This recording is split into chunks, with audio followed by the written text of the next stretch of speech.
All right, thanks. Thanks, everyone. Welcome to the April 4th Swampscott Select Board meeting. Before we get started, we have a guest from the Girl Scouts, Grace Ramos. I'd love to have you help lead us with the Pledge of Allegiance.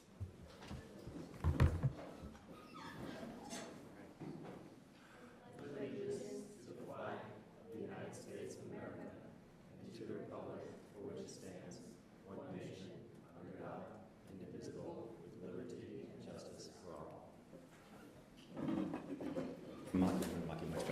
Thanks, everyone. Before we get started, we will start as usual with public comment. Just for the board, you may have noticed in your agenda there are some revised guidelines for public comment. There was a Massachusetts Supreme Judicial Court decision a couple of weeks ago for involving a case with the town of Southborough, and in speaking with our town council, they've provided some revised guidelines. Before I go over them with the public, I just wanted to get acknowledgement from you all and your collective blessing on that before I start reading these revised guidelines. Go for it. And personally, I'd rather just say public comment and Okay. move on from there. I mean, all this reading and. Okay. But knock out. Yeah. I mean, they're present in the agenda. Yeah. Yeah, so I actually agree. Actually, I don't say that. I'm meaning, that was a bad way of starting that. I agree with Mary Public Ellen. comment. I agree with Mary Ellen on this. I don't think you need to read the disclaimer. Okay. I think, frankly, get town to council it. is a little bit over the top with the length, but I just don't. It's in our agenda. Everybody. So, okay, I just didn't want to make Yeah, a no. decision without. No, the I board. appreciate you asking. No problem. So with that, then we'll go to public comment. And if there are folks on Teams, they can raise their hand. Folks in the audience can raise their hand, and also people can submit public comment through email at nduffy@swampscottma.gov.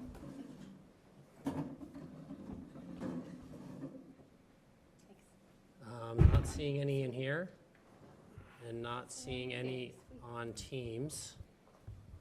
We can move on to our first agenda item. So,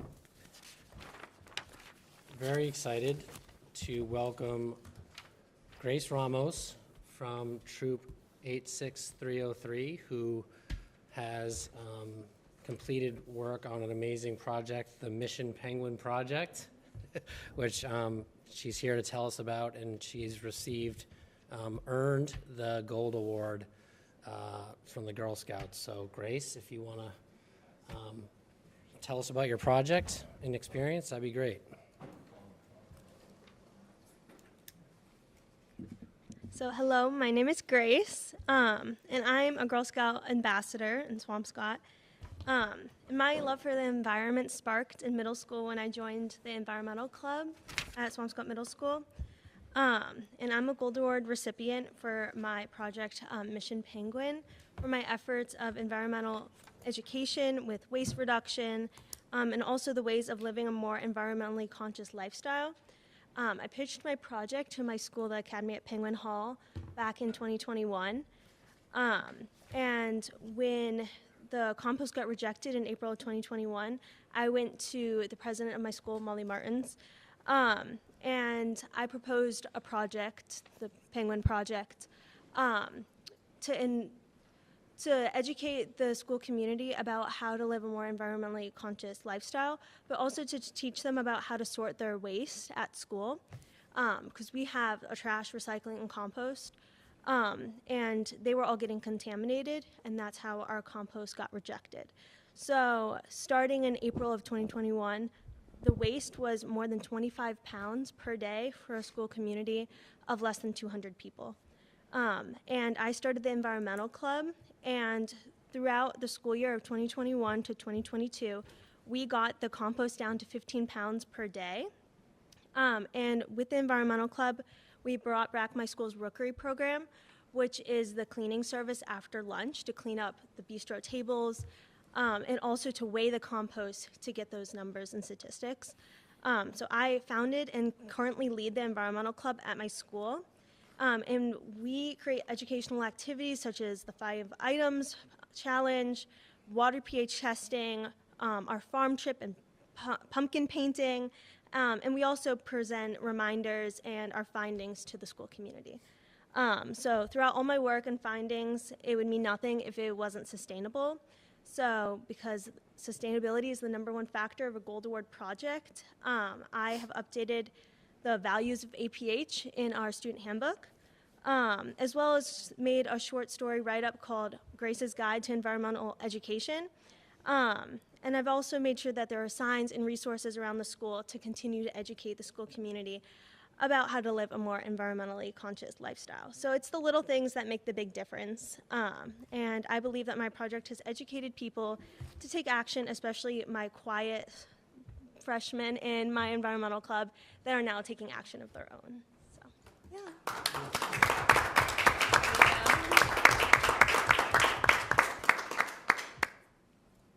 Questions or comments from board members? Grace, Sure. I'm hoping, I'm sorry, Dave. go Grace, I'm hoping that you would be willing to share with us and the town Grace's Guide to Environmental Education, because it Sure. would seem like we have a pretty good platform that we can continue what you're doing and share it with an audience here, because there's so many initiatives that we need help with, and we talk about it often about increasing our education programming specifically on this. We're talking about climate later tonight, but Yeah. specifically on this, and it'd be really cool if we had that, for example, put on the town website and use other places with your permission, of course. Yeah, of course. It's really awesome. Yeah, thank you.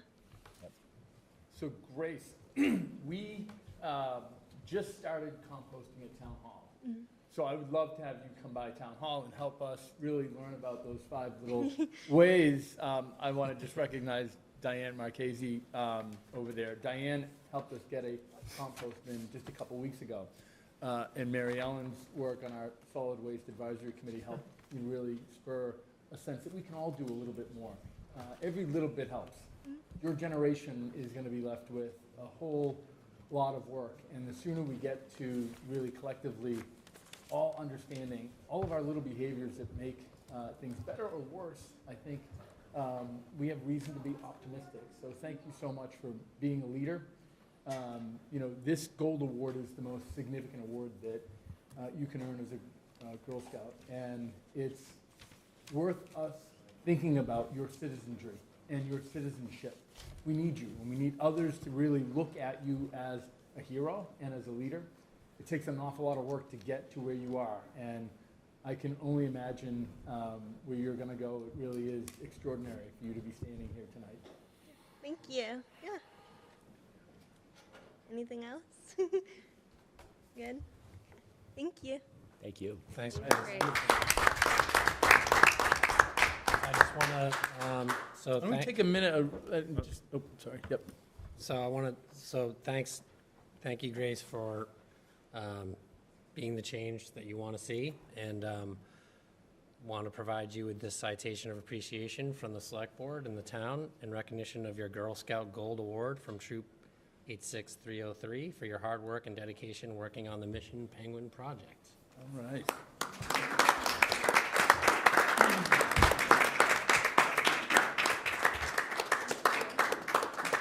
Want to take a quick picture? Yeah.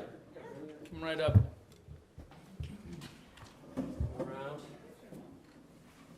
Grace, why don't you go right in front, and we can all, family members should come down right now. This is Yeah, we can send you the yeah. picture. I want you right in the middle as well.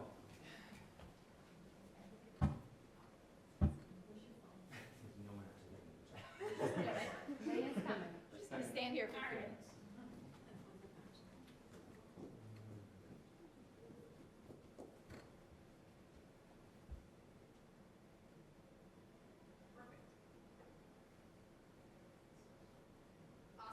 Great. Thank you. Thanks for having me.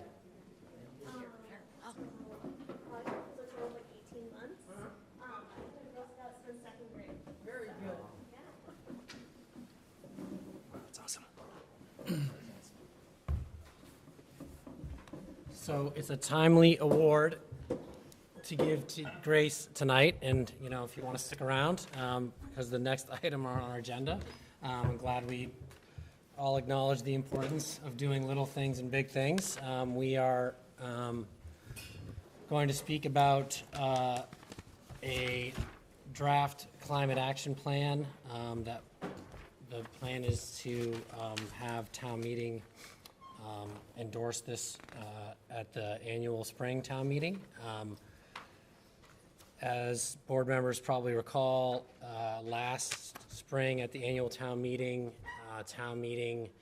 adopted a resolution to develop a climate action plan and agreed to goals of net zero emissions by 2050, which align with the state's climate goals, as well as to create this plan that would create goals and actions around addressing the emissions and impacts of climate change currently, as well as the future accelerated impacts of climate change. So since that time, the folks that brought that resolution to town meeting some of them are here tonight. It was the Climate Action Resilience Coalition, organized group of volunteers from various walks of life, ages, and other such things. And so that group went on to work on the climate action plan.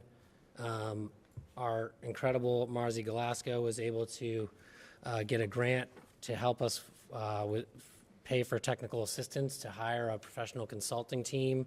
Kim Lundergan Associates, KLA, who has done such plans for multiple municipalities in Massachusetts as well as across the country.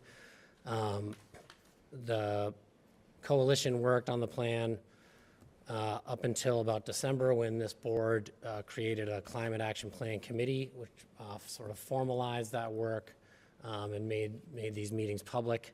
The core group and the coalition sort of shifted over to the Climate Action Plan Committee, and I'm happy to say that after a lot of work by the folks on that committee, by the consultants, a lot of outreach with different committees and other folks in town, that we're at a point now where we have a draft plan.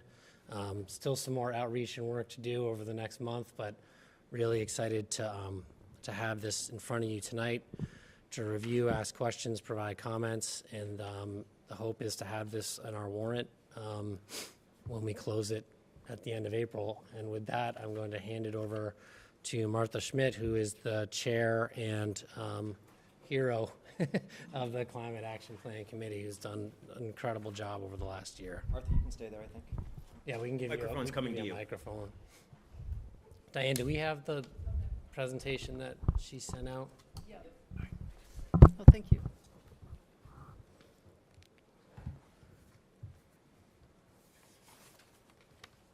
So we can flip over a couple slides.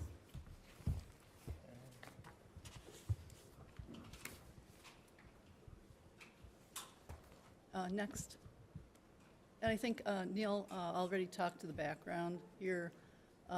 So key was our application for a grant, and we got a grant from the Office of Energy and Environmental Affairs Office to support refinement and finalization of a climate action and resilience plan in the amount of $50,000, and we use that to pay KLA, the consultant.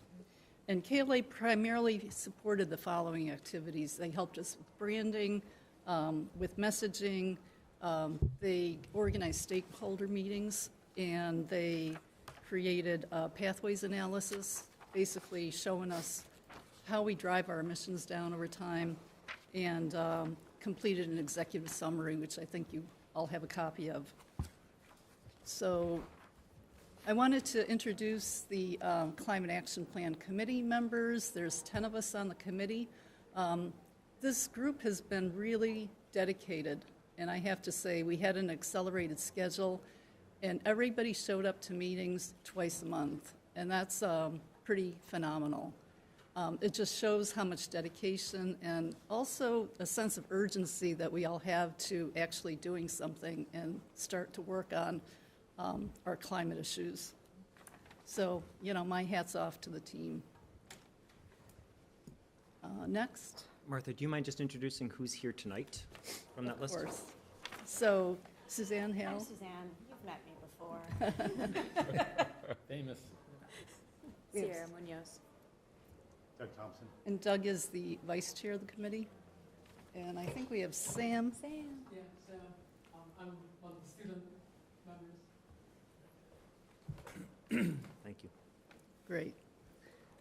So last September, we conducted a survey with the town to get some input on how people feel about climate change in general, and also asking for additional input and ideas. But just at a high level, the results show that 85% of people that responded think that climate change is extremely important or somewhat important to address. Next. So how climate change impacts Swampscott. So we've all seen these extreme events. We've seen the flooding, especially last winter, with the flooding, with the nor'easter. Impacts include power outages, downed trees, flooding, stormwater runoff that causes more pollution. Next. And this shows at a high level how Swampscott contributes to climate change. So the two primary drivers of emissions are buildings and energy and transportation. So buildings and energy contribute about 60%, and roughly close to 40% is coming from transportation. Next. So to address climate change, we basically have two approaches. One is to reduce our greenhouse gas emissions, and the other is to adapt to climate change impacts. Our plan is called Resilient Swampscott, and it really provides a high-level framework to make our community stronger and healthier and more resilient. So our plan is organized into 5 key focus areas.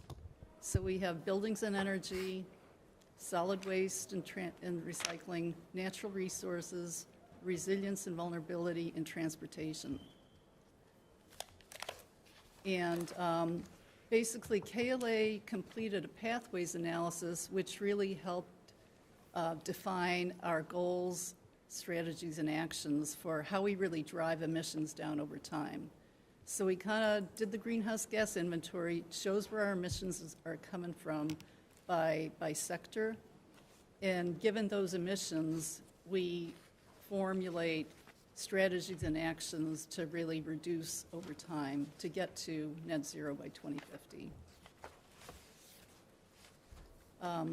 So for each focus area, we have a vision statement.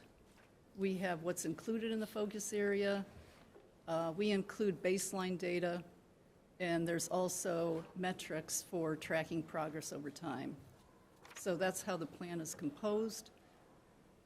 And in addition to the high-level overview by focus area, there's a set of detailed goals, strategies, and actions. For each focus area, there's 1 or 2 goals. For this one, for example, we have buildings and energy. We're addressing energy as one goal, right? And the other goal is to get buildings to electrify. So reducing emissions from buildings as well as attacking the energy system itself. So for transportation, there are 2 goals. One is to address our transportation system in general to make it safer, more accessible. And the other one is to electrify cars, buses, and trucks. So reducing emissions from vehicles. For resilience and vulnerability, again, we have two goals. One is to improve our infrastructure, to make it more resilient, and the other is really focus on our community in general to make it more prepared for extreme events. So we made sure that we were aligned with other town plans, so we did take a look at the Swampscott Master Plan 2025. We looked at the Kleinfelder report as well, the open space and recreation, and also the harbor and waterfront plan. In terms of outreach, we approached different committees to attend their meetings and get them on board, make them aware of what we were working on. In addition to that, KLA held 3 meetings with stakeholders, and they included a number of participants from the town, including the fire chief, the police department, Board of Health, Council on Aging, and you can see there's about 20 plus people from around town that were invited to the stakeholder meetings to give their input. For next steps, we are conducting a community meeting next week, next Monday, to let everybody know what we've been working on, make them aware of the plan, and solicit additional input. And we also, will continue to reach out to other committee members and stakeholders. We hope to get inputs to the draft. We already have collected a number of updates to the draft that you see. There are some glitches, there's some typos, so there are some errors in the report right now. So we're able to turn around some feedback this week to KLA, and then we expect another round of feedback next week as well. So hope to get it finalized in time for town meeting. So I didn't go through a lot of details. We can go into details if you'd like. I know you had a chance to maybe review the plan, and you may have some questions about it. Thanks, Martha. The only thing I'll add, and then ask for questions and comments, is just that this climate action plan, like other climate action plans from other municipalities and most master plans, like our master plan, is that it's really a framework of how we move forward and setting these high-level goals and identifying some specific actions. But I would just keep in mind that this is showing, again, just the framework of how we get there. If there's an action that's not necessarily specifically included, it doesn't mean that it's intentionally excluded from the plan. And it's a working, living document. And when you have a goal that reaches as far out as 2050, obviously you're not going to be capturing every specific action that's going to take place between now and then. So I just wanted to mention that, keep that in mind as you're thinking about it and asking questions. So I'm wondering if there's, we have this conversation a lot about taking ideas to action, right? And how to help committees. And in particular committees, I think it's really hard. Katie and I were talking about this recently. Committees, it's really hard. Volunteer committees oftentimes don't know what's possible easily and what's possible hard and what's possible medium, right? And frankly, it takes us time on the board to learn these things. And so I was just, buildings and energy is, because that's where Martha focused, I focused on it as well. And people don't realize, like we're used to seeing these presentations, people don't realize that our homes are our bigger offender. We talk about electric cars until we're blue in the face, right? But we don't talk about homes with the same vigor that we talk about electric cars. And so what are things that we can do if we were to pull the plumbing permits from 2021-22 and to see how many boiler replacements there were? I think we would be shocked by how many boiler replacements there were. And if we were to then say how many were electric, we would be not shocked, but we would be disappointed, right? And so I just wonder if there's a way for us to help this committee, but all committees, but this committee in particular, to be able to have town government in particular look at the goals and come back and say immediately, this is what town government can do, like this is what the town administrator can do now. So for example, There's a suggestion here about waiving permit fees if you're doing electric boiler. That's a great idea, but how about we actually have an education packet that when someone comes in to pull a permit, we are actually educating them about the electric facility out there. We're educating them about the rebates that are out there. We're educating them about the type of equipment out there, because oftentimes people are not informed, and then those that are a little bit informed are misinformed, which is, oh, electric's expensive, or electric doesn't make sense, or the technology hasn't gotten there yet. But in truth, it has, right? And Right. not in all ways. There are certain things in a home that you still would say hydronic heating is a better way of heating than electric heating, but there are increasingly, the technology is there, and for those that are going to be here long enough, it financially makes absolute sense, if not environmental sense for someone, and that doesn't motivate them, it certainly makes financial sense. For others, maybe not, and so that's a personal decision there, but we're not too far away from the code changing it and requiring all electrification, right? And so we should be beating that drum and beating it ahead of the code.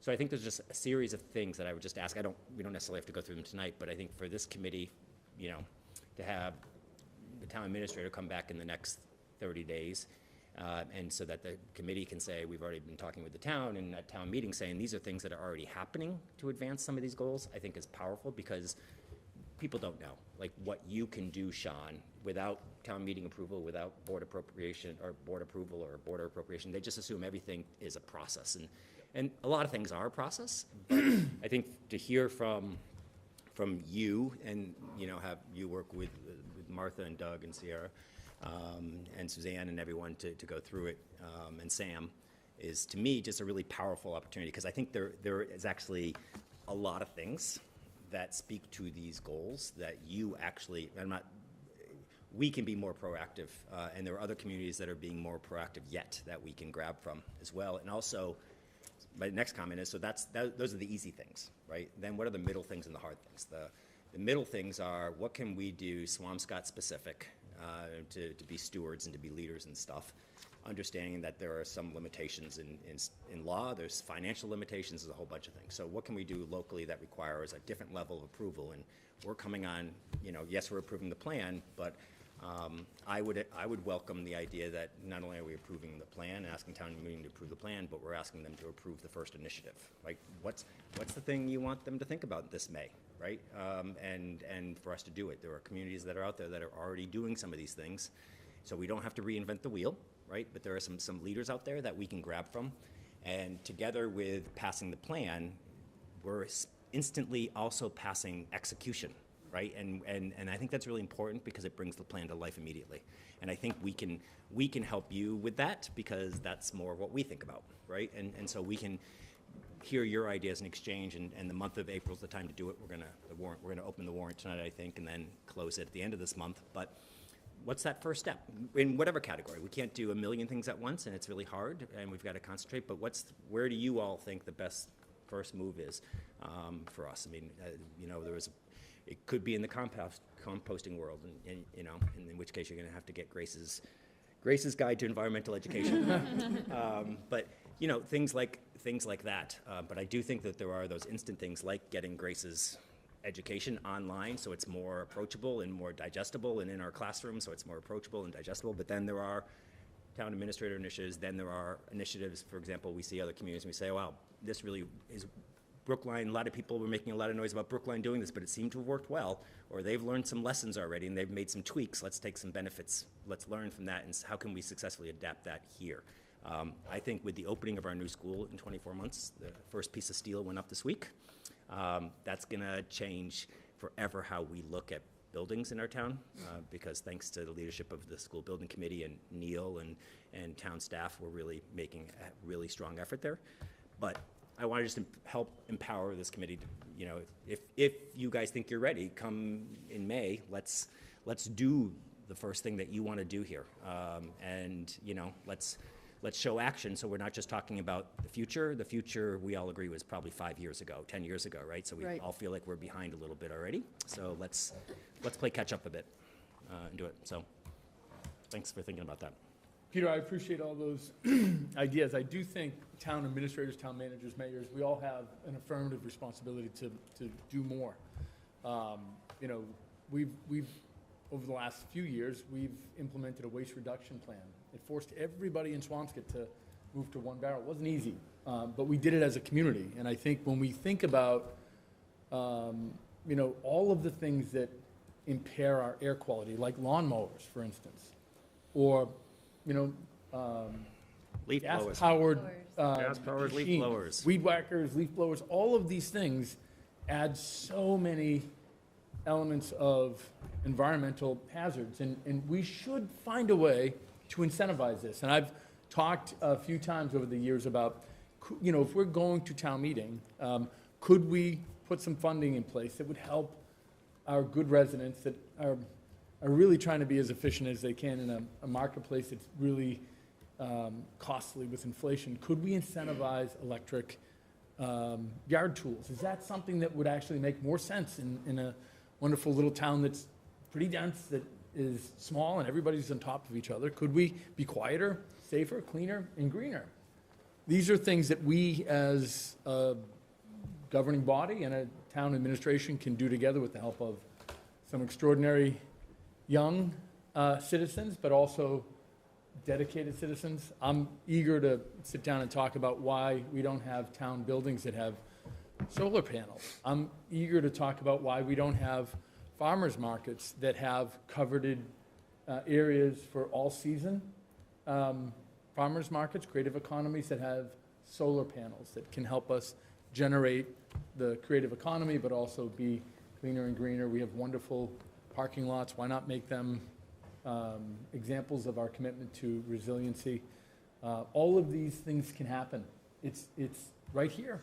The future is here. We just have to show up and lead together. So I'm excited about this. I really do think this resonates with Swampscott's leadership. If you look over the last 20 years, Swampscott has a legacy of leadership with environmental stewardship. We have all sorts of committees. Our Renewable Energy Committee is absolutely rock star. Our Swampscott Conservancy is rock star. No better committees in the Commonwealth, and I think we can pull together the leadership that can help us just be optimistic. The last point I want to make is it's not going to happen on a state level. With all due respect to my colleagues at the state level. It will not happen on the federal level. It will not happen internationally.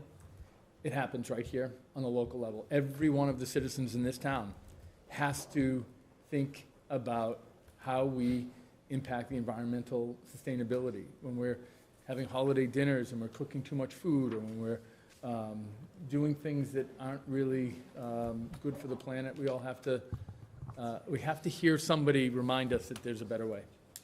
So thank you. Sounds great.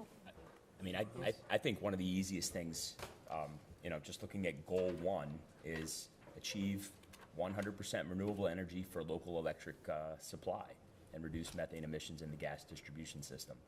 I mean, currently we have that in place. That is currently in place within the town of Swampscott, where it's an opt-in,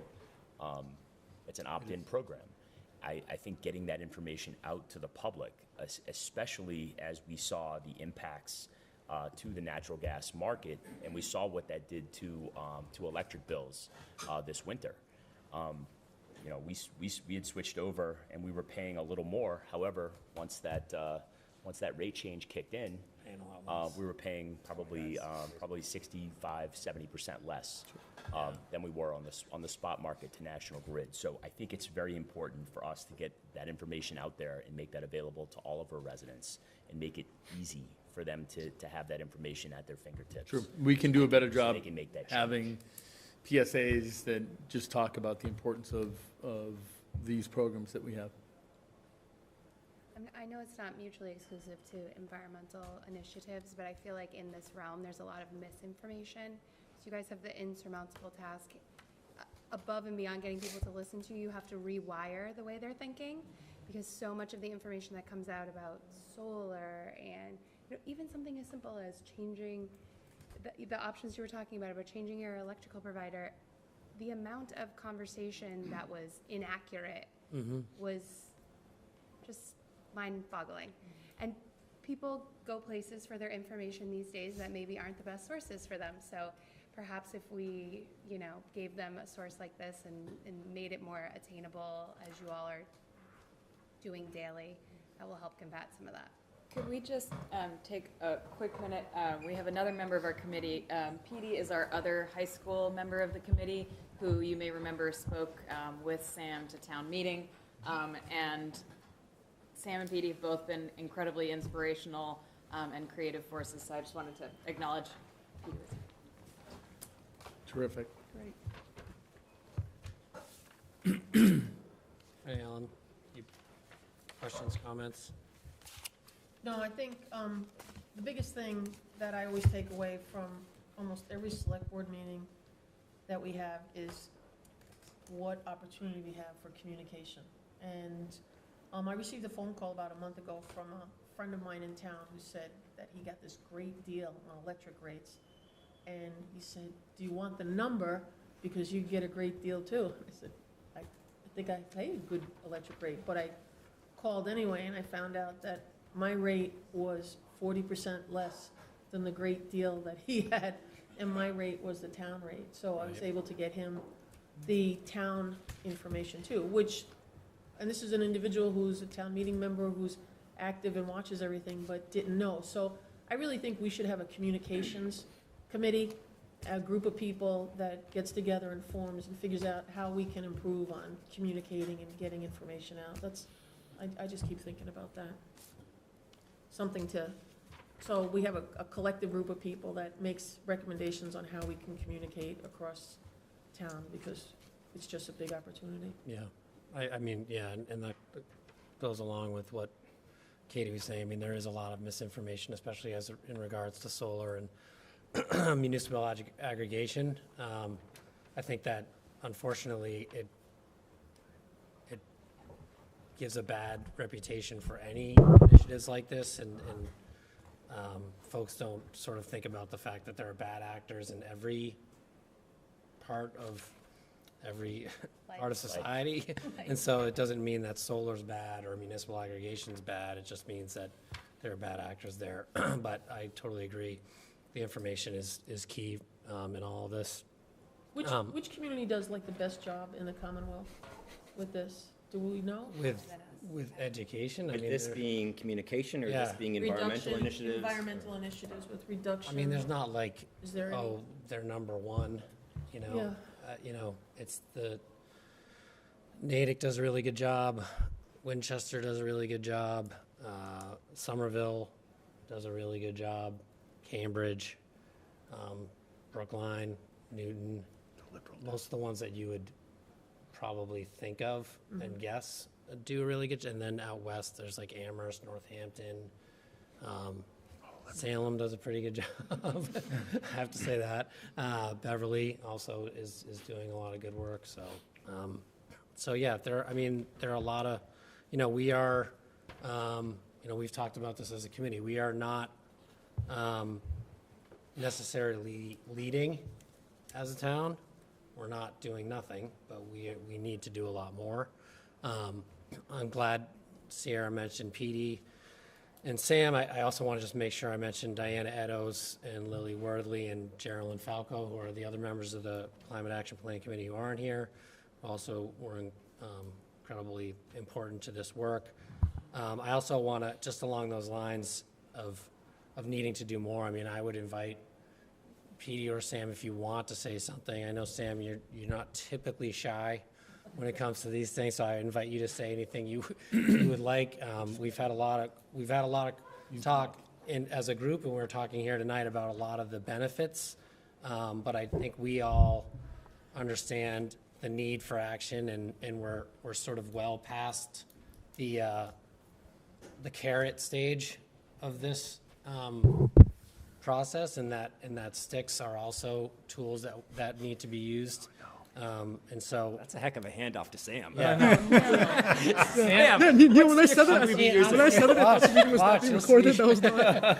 No, Way to do that. but so I just think it's important. I think Sam will say whatever Sam wants to say, but I know that. But I think Sam can speak to the urgency. And You don't need to do anything, you can just talk. Okay, all right. Thank you for that. Yeah, I mean, I was lucky enough for the high school when we started our composting program. I was lucky enough to be a big part of us being able to start that. And I know you guys were kind of talking about with the municipal buildings about what we can do forward and about modeling other towns. And about a month ago, I was able to talk with the Salem board about them passing an ordinance that would mandate all municipal buildings would have composting. And I mean, there's a lot in the plan. Composting is probably the thing I can speak to the most. But I think that's probably, especially you're talking about, Mr. Spoius, about like the easy things, the hard things, whatever. I think it's probably one of the simpler ways to reduce a really big emitter, especially because methane is a lot more potent than CO2. So I guess if there's one takeaway I want to give, at least from my position on it, is I do think that mandating composting in municipal buildings is probably the simplest and easiest way to just do something that would be a relatively big write-off of emissions for Swampscott. Sam, in your opinion, should we go farther and mandate composting for our commercial?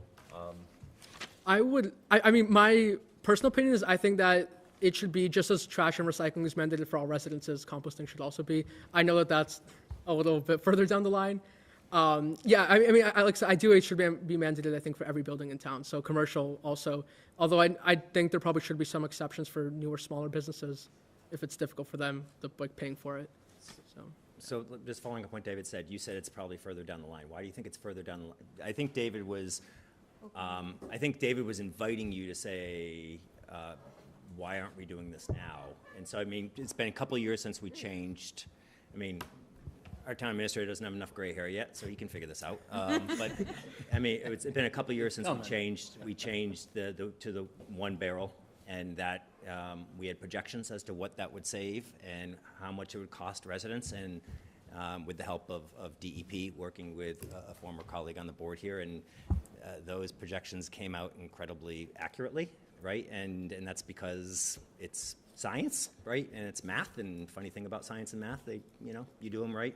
But like here, so compost is an expense. Is an expense enough reason for us to be taking it to the next level and say, hey, if you were to do what Grace did in terms of Grace talking about 25 pounds a day of compost and for under 200 people, and then reducing that down to 15 pounds, that's a heck of a decrease, and never mind just in trash disposal, but also just then the residual effects of that, right? So it's saving us money, it's saving residents money in that regard in trash disposal, but then we have the environmental benefits from there. So I guess to not just to put you on this, but I put it to all of you, like as to a topic, is now the time for us to be, has the market caught up enough? Can we be more forward leaning on composting as an example, just again to provoke.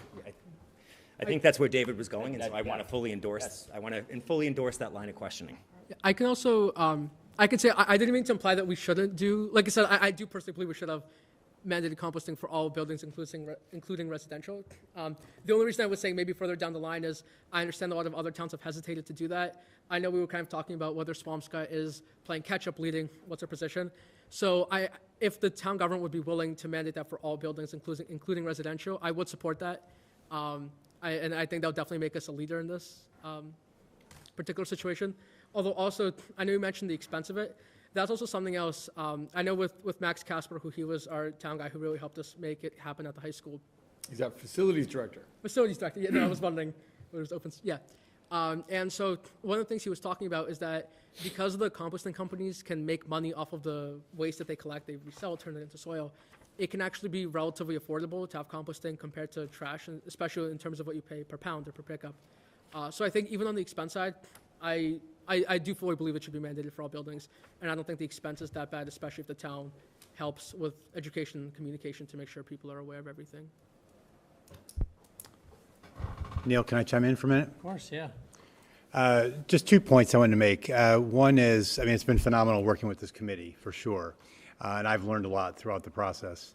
One thing that we didn't emphasize in the slides that is in the packet that you all have, and I just want to make sure as part of the public record, is that I think it's really important to this committee that we think about the equity dimensions of all of this throughout our town. It's for some it's easy to go out and buy an electric vehicle or put in a heat pump or whatever, but for others it isn't. We really need to be thinking about the diversity of impact here and how the town is, in its limited resources, can be responsive to helping people facilitate this process forward. The other thing I want to acknowledge is that in addition to all this, there's another program that, parts of this committee effectively have helped work with Marzi to get a Community First grant. And that's in place right now for the next 2 years. And it's going to be hiring an energy advocate here. We're partnered with Lynn.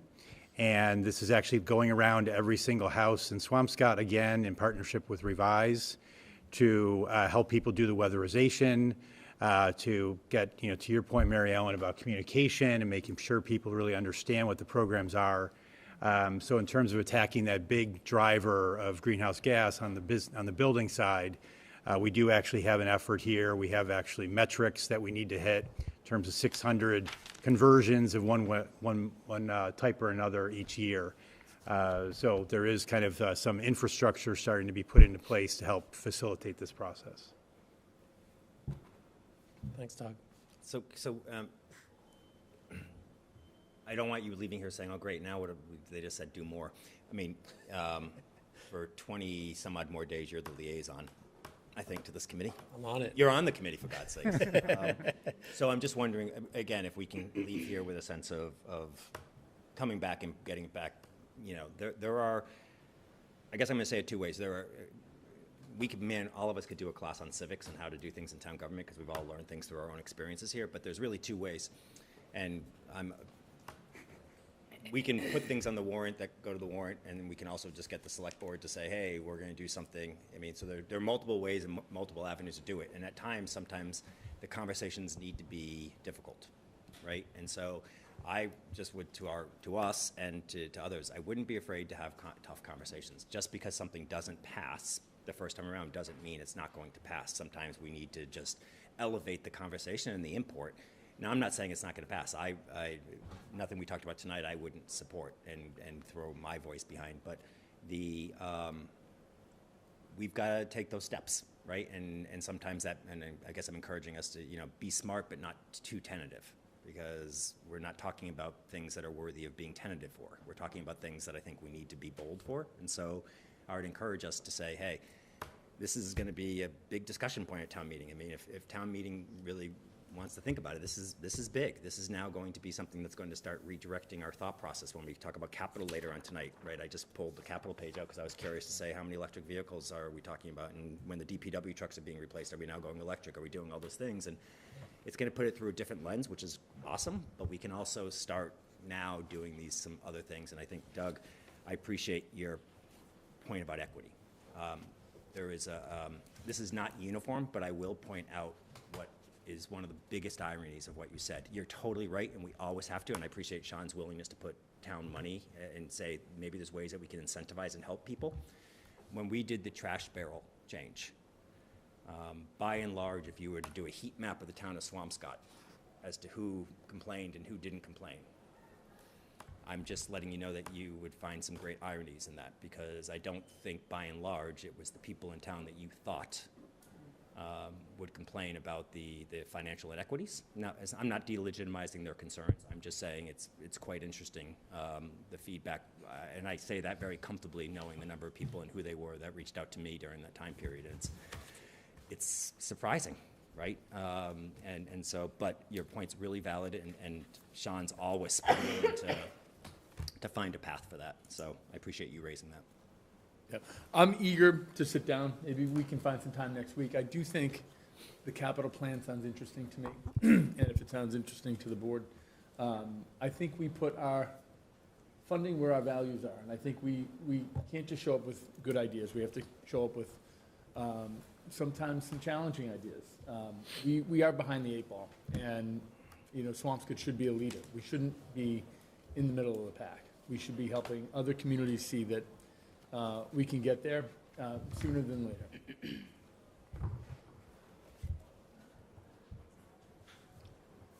This is great. Seems like support, right? I think that, yeah, I mean, to your point, Peter, I think everyone's also thinking about the task ahead of continuing to educate folks on this plan, and so I think we will think about what makes sense in terms of what we want to try to add possibly to the warrant and to our efforts over the next month. Petey, do you want to say anything? I don't feel pressure to, but you're welcome to. Give her the microphone. You need a microphone, yeah. Thanks, Doug. I'm glad that this plan is moving forward, and I'm really eager to see where it goes. And at the same time, I just feel like with a lot of the student groups that I've been involved with, I went to like the State House, I think the month before last, and heard a lot of students there speaking about things that were happening on the state level, trying to get state level initiatives passed. And generally the feeling I have is a feeling of exigence, and just doing as much as we can as fast as possible. I think this is a great first step. That's really all I have to say, and I'm really eager to see what happens with this, and I hope that it's successful and that we get our goals accomplished. So, Thanks. Thanks, Petey. One of those next steps is to continue working with Town of Swampscott. Another next step is to continue with community outreach and engagement. And so just to highlight the community meeting that we will be having, once again, that will be this next Monday, April 10th, here in this room at 6:30. And we are going to be working on a virtual option as well, but we'd love to see folks in person, hear questions, comments. We've heard a lot of really awesome ideas, concerns already, and visions for being leaders in this arena. So looking forward to continuing the discussion next Monday evening. Thanks, everyone. Can we make sure to push that out on all of our avenues to make sure that people... That's great. Can we get it out again and again? And again, and again, and I would even, yeah, I'll certainly be pushing that out. Let's get a robo call out. We are sending out a message to everyone on town meeting about that meeting as well. Yeah, town meeting members are getting blasted. Yeah, I think that's actually, the town meeting is really important because there are those that will get up at town meeting and say they have no idea what we're about to vote on, and it's very thick, and it's a lot of stuff in it, and we need more time, and so that outreach is very helpful. Yep. All right. Thanks, guys. Thank you. Thanks, all of you. Okay, so we're moving on. I was thinking the appropriate order would be to do a quick vote to open the annual town meeting warrant, and then we can discuss the accessory dwelling unit as well as the fiscal 24 budget, which are part of that. So, is there a motion? So moved. Second. Further discussion? All those in favor? Aye. Aye. Okay, great. So next, we're talking about an accessory dwelling unit draft bylaw. We have Mike PROSCIA from the planning board. Mike, why don't you once these guys move on, find a mic. Find a mic, Mike. Thanks, Grace. I don't know if, Angela, believe me. oh, Angela's here too, sorry. Yeah, Angela, why don't you Angela, come you can down? come down too, yeah. Okay. Do you want a mic?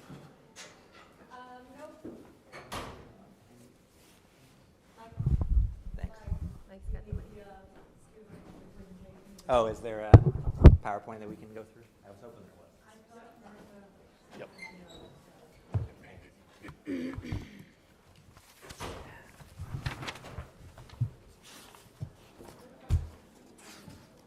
Okay. Good evening, everyone. So, Mike PROSCIA with the Planning Board. I've been on the Planning Board since 2019, I want to say. So 4 years now. And in that time, accessory dwelling units have come up before the board a few times. We have an existing bylaw right now that's called the Accessory Apartments Bylaw. And we've been looking to make changes to that. It's kind of restrictive, I would say, in what it allows in town right now. And there's sort of a statewide and nationwide trend and push for housing choice and different types of housing units that aren't just your typical single-family home, which Swampscott does have plenty of. So let's go through this slideshow. If you want to hit the next slide, please. So, you know, our accessory apartments bylaw that we have now allows for basically an accessory apartment within a single-family home, and that's strictly within the home. And there's size restrictions, there's a restriction on the use as well. So like if you wanted to get one of these approved, you'd actually have to get a special permit from the zoning board.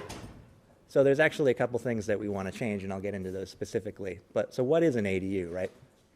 It's a self-contained housing unit which would have sleeping, cooking, and sanitary facilities. So, you know, it has a kitchen, right? You might want to build a bedroom, say, for your mother or your mother-in-law, but this actually has its own kitchen, its own bathroom, its own separate entrance, and it really functions like an apartment. Now, but they're small, which is the key, right? They're actually secondary, accessory to the principal dwelling unit. So they're not going to be larger than 900 square feet. Or half the floor area of the house. So if you have a 1,600 square foot house, 800 square feet is where you're capped at. Next slide.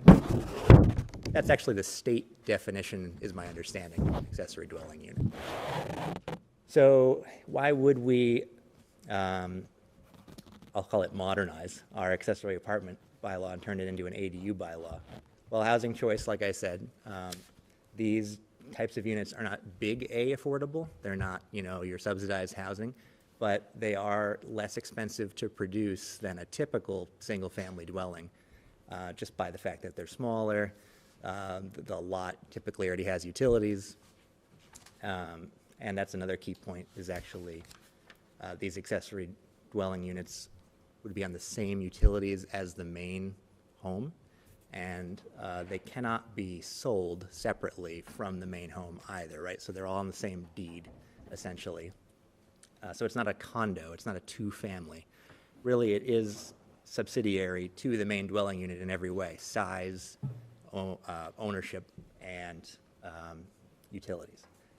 Okay, so affordability and then diversity. Like I said, you know, a single-family home doesn't work for everybody, but that's what we have in town. And as folks want to age in place, they may want a choice that isn't their 2,000 plus square foot home, but they want to stay in town, and there aren't those options. So if they were able to build an ADU on their property, they could even move into that ADU and rent out their principal dwelling. Next slide, please. So ADUs in Swampscott, what are we proposing, right? Currently, like I said, the accessory apartment, you need a special permit for that use. We're saying the use is by right. That's no review by the zoning board for that. Now, if we talk about how things are permitted in town, it's my feeling, after having 4 years of experience doing this kind of thing, and as an architect as well, it's very difficult in this town and in many towns in Massachusetts to build something by right. If you're going to build an addition that's attached to your home, it's very often that you will run up against some sort of zoning hiccup. You don't have the right setbacks. You don't have the right frontage. So somebody's going to be reviewing this regardless. They're just not going to be reviewing the use as an accessory dwelling. So that's kind of the key point I wanted to make there. The other thing is that we're not going to be allowing, as proposed, detached structures to be built. It will either have to be within the existing home, attached to that existing home, or a pre-existing detached structure at the time this bylaw is passed, if it is passed. So that's key, because in town we have a lot of, we'll call it carriage houses in the historic district. We have a lot of two-car garages that were turn of the century, you know, turn of the last century. And we want to kind of grandfather those in and say, you already have this on your property, so we're not going to be changing the character here, but you can convert that pre-existing structure into a unit of housing that you will then rent out. The other key point is that homeowner occupancy would be required either in the ADU itself or in the principal dwelling. So you're not going to be having a slew of unknown renters, for example. And all ADUs will be required to have off-street parking. So next slide, please. Can I just ask about that pre-existing detached? Sure. So maybe this doesn't exist as a scenario, but if there's somebody who does not have a detached building, but they want to build, they're not able to, is that So we had a lot of the other side of that coin? We had a lot of discussion about this point. There's a version of the bylaw that existed for a while where you could build a detached building and call it an ADU. We went back and forth about that, and we said, in the future, we could allow that. We kind of want to take this one step at a time, right? Right now, they're just allowed within your existing home, right? So now we're saying, well, actually, you can use a carriage house, and you can convert an existing carriage house. And if there is some success in town with that, we would then say, okay, potentially, we could allow new detached units to be built. But I didn't want to take it that far in the initial writing of it. So. Okay. I have a question about the parking. Yeah. What if the current residence doesn't have parking? It's a great question. I would say that when we were talking about this today, nonconformities like that would be reviewed as part of a process, a design review process or special permit process, right? And that's kind of like not as part of the accessory dwelling unit itself, but as a part of constructing something in town anyway. So that would be reviewed under your typical review process in town. Peter, you were on the zoning board for a while. I don't want to misspeak, but I think that would be how it would work. So. But who reviews it if it's by right? Yeah, so If it's by right, there's no special permit, and yet if somebody's, so who would be reviewing? This is a great question. We're back Like I said, my feeling is that in town, it's very difficult to build anything without somebody reviewing it, right? So the typical process is you submit an application that I'm building something, right, to the building commissioner or the building inspector, right? He then reviews that application, and if there's anything that doesn't conform with our zoning bylaw, he then flags it and says, this has to be reviewed by the planning board. This has to be reviewed by the zoning board. This has to be reviewed by the historic commission. So there's very limited cases where where a lot is completely conforming in town. So all we're doing is saying, you can build an ADU if you meet all of the letters of the law. It doesn't happen, which is my point. There's no lots large enough. There's no conditions where it would not be reviewed by someone, and it's always reviewed by the building commissioner. That's kind of the baseline for any building permit. So if they want to say, I am building an ADU, but I'm not going to have any off-street parking, the building commissioner would go, well, you can't do that. So someone else is going to have to review it. That's not me. The zoning board, the planning board, whatever the bylaw says about that particular thing. Does that make sense? So non-conforming lots don't get this by right. They must go under review. They get the use by right, but it's just the way that the process works that to build anything. Right, but so let's go away. I suggest going away from lot. These are existing detached structures, so they're already there. Yep. So just because I think, stay on parking, because I think that's where the question is. Oh, sorry. Right now, so parking, if they don't have a parking space. Yep. Right? Right. The answer you're giving is that under the way this is drafted now, the building inspector would say, okay, I can't give you an occupancy permit for this use here because you, as of right, but you can go to the zoning board or whatever board, you have to go through a process because it requires just an extra level of review that I, the building commissioner, can't give you on my own. That's right. Thank you. Yeah. It's I need to create a flow chart really about how development happens. It would be an ugly very but it's not your fault. It would be a really bad. Why do you have a parking requirement? Great question. If we're thinking about the goals of a more inclusive community, making sure that we address the housing crisis, and we're trying to really diversify the housing stock in Swampscott.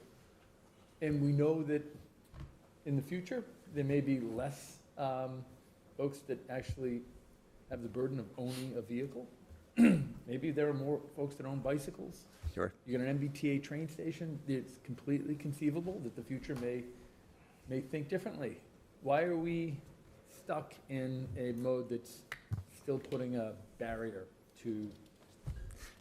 You're speaking my language. I'm just wondering, Yeah. like, why? I mean, it's a good point. There are definitely homes in town that don't have parking spots, right? My neighborhood That doesn't inequity have them. there. Yeah, You could level it by, not having the requirement. Yeah. It's a good point. We didn't really, I will tell you truthfully, discuss the parking requirement in any detail. The one per dwelling unit is fairly typical. So, understood. I'm just trying to, I'm trying to think of the future. Sure. And I'm trying to think, do they think that's a smart barrier to housing? yeah, I mean, it's a good point. Open to discussion on that, for sure. Yeah, I mean, or if you're in a proximity to the MBTA. Yeah.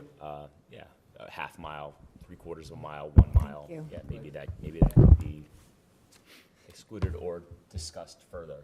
The parking requirement, again, could be, we could change it, we could leave it in there, and it would just be part of a review that may happen. Sure.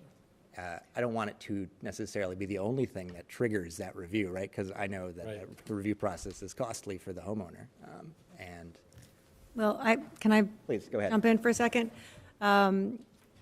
So for a good example of this is, personally, I think that a good number of the ADUs that might be constructed in town will be to accommodate shrinking households or people who would like to age in place, or people like me who had a parent that lives in town and my mother now lives with me. It's not a separate, but if it were an ADU and she had her separate entrance, she lives with me, but she no longer drives.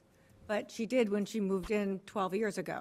So, and she had a car, and I had a spot for her because it gave her the ability to, when both my husband and I have lives and are working, she's not going to walk down the street and hop on a bus to go somewhere. If she needed to go to the store or visit a friend or go to the senior center or something, she had a way to get around. Now, she no longer has a car because she doesn't need it. So I do think that, not everyone is going to be kind of a younger person that can hop on a bike, even in the wintertime, and find their way to, to a bus stop or the railway station. I think that could very well be a part of the population for whom this type of situation works. However, we live in the suburbs. It's not like if you're in downtown Boston, you can sort of walk everywhere. It's a little different, but.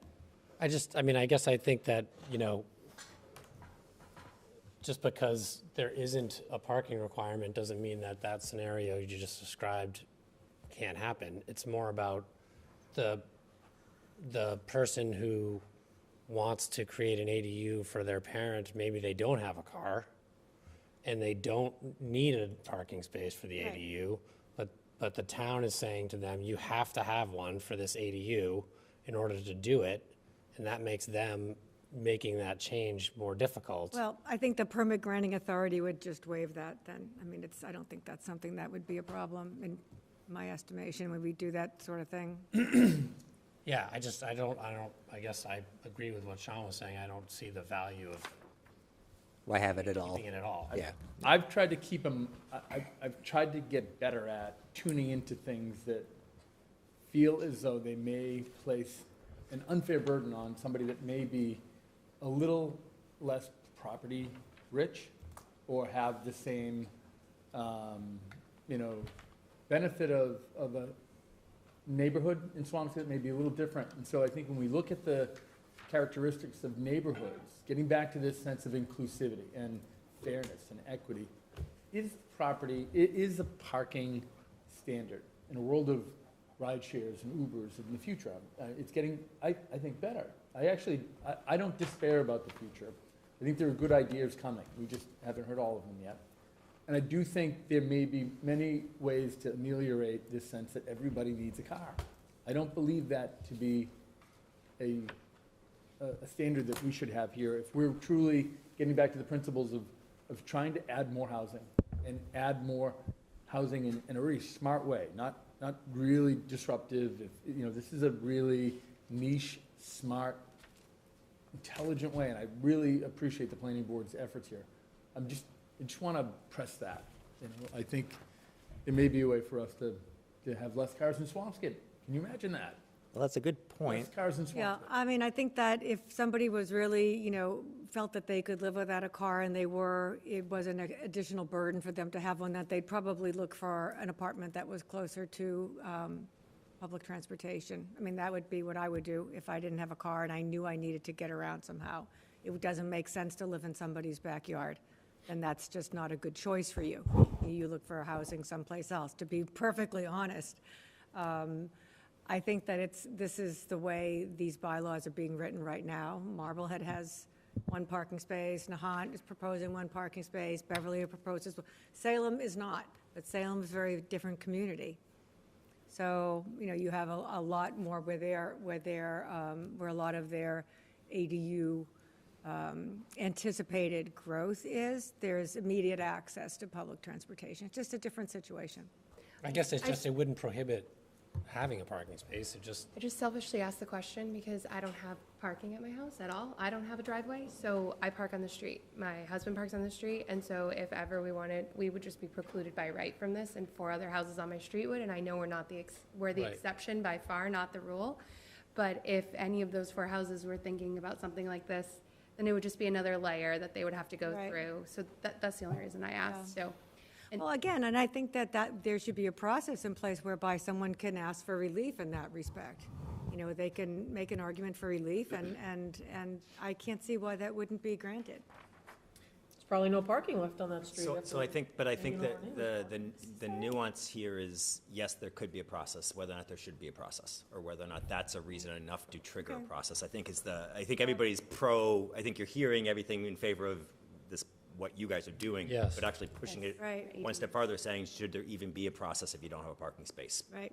And we'd also want to check and see what we're sort of following very closely what the state's draft version of the bylaw is, so I'm not quite certain if they're requiring, because it seems like most of the ADU bylaws I look at do require the space.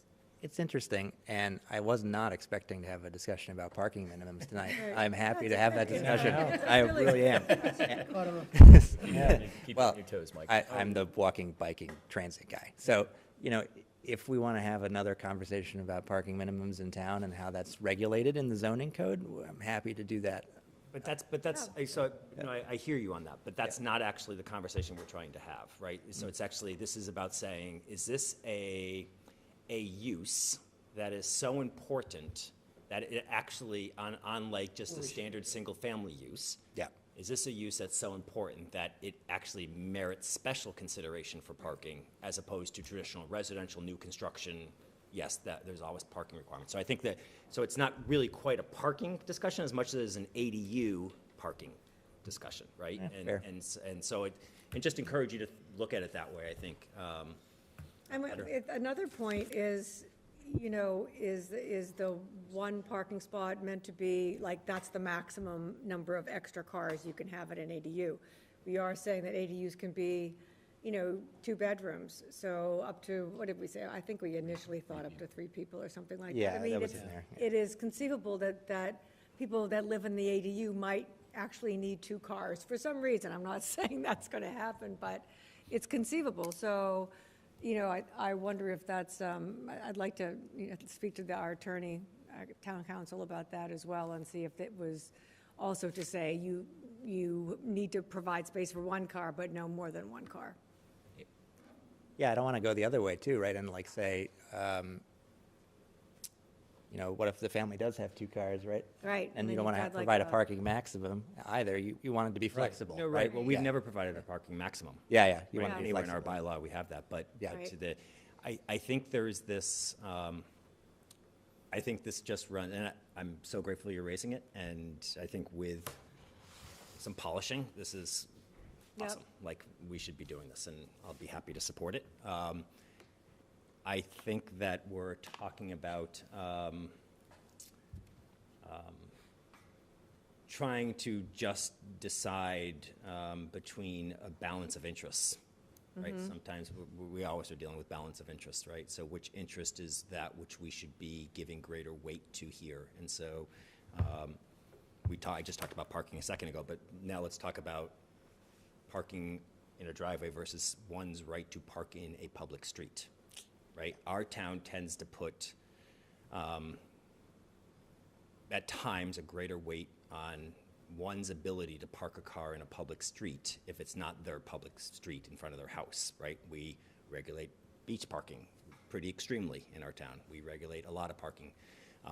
Not for revenue, not for turnover, for commercial reasons, not for those reasons. We do it for other reasons, right? And so there is this conflict that I think it's a policy thing, right, for us to, and I know historically you're trying to take us a step further, and what's interesting is I think you're hearing some members of the board anyways that are saying, well, maybe take it a even bigger step. Yeah. Don't be so tentative. In 09, I'm grateful that we included the language. I actually asked it to be included in 09, but in 09 I thought, oh, boy, look how wonderful forward-thinking we are. But, here we are later on, and you're like, my God, how timid we were, even in 09, right? It's very restrictive and very controlling. So the other thing I would just ask you to take in consideration about is other regulatory processes. A lot of these carriage houses are located in a district which is a historic district. And if you've been looking, the historic district at times hasn't approved certain improvements to buildings or has negotiated with homeowners to say, we really don't want you putting windows here. This is not the way it would be. It wouldn't be this size window. It would be this size window. And again, totally understand from a historical perspective, but is that taking priority again? Balance of interests. Is that going to take priority over, again, making a modification to an existing ADU where you want to put in a bathroom, right? And it's going to require external penetrations. It's going to require some windows that don't exist today, or bedrooms that require windows that don't exist today because you can't have a legal bedroom without it. Things of that nature that then get once wrapped into another process, which also is another layer of money and time. Sure. That just makes it two things. It makes them not want to go through the process.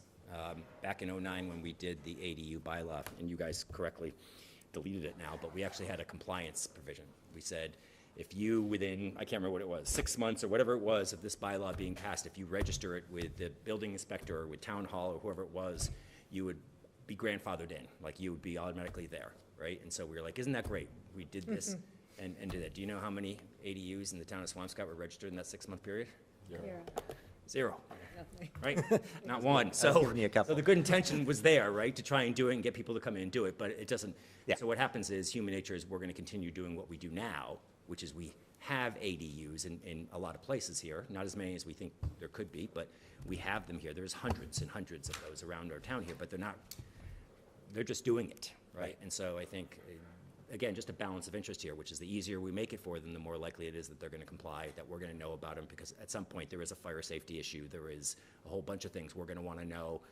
We're going to want them registering because we're going to want to know that's an address functionally, right? When there's a call there and they don't just run into the front door of the house if the carriage house is in the back is where the call's coming from, right? So there's just, So I think we're totally encouraging you in every possible way, maybe with more, right? Saying, think about it, have the conversation, to even be, and I appreciate you're being, I think, probably politically pragmatistic. You're being a political pragmatist in some of these choices, right? But like I said earlier, I think it's okay to go, build consensus, obviously, but at the same time, let's get somewhere where in 12 years from now, 14 years from now, we're not going to look back and say, boy, were we tentative 14 years ago. Well, just like 2009 for me. Right. I was tentative. I understand what you're saying.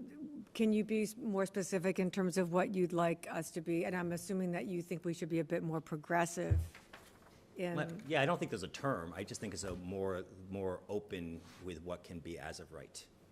I don't think there's a... Can you give me an example? I personally wouldn't require parking off-street parking for, again, you've already created criteria.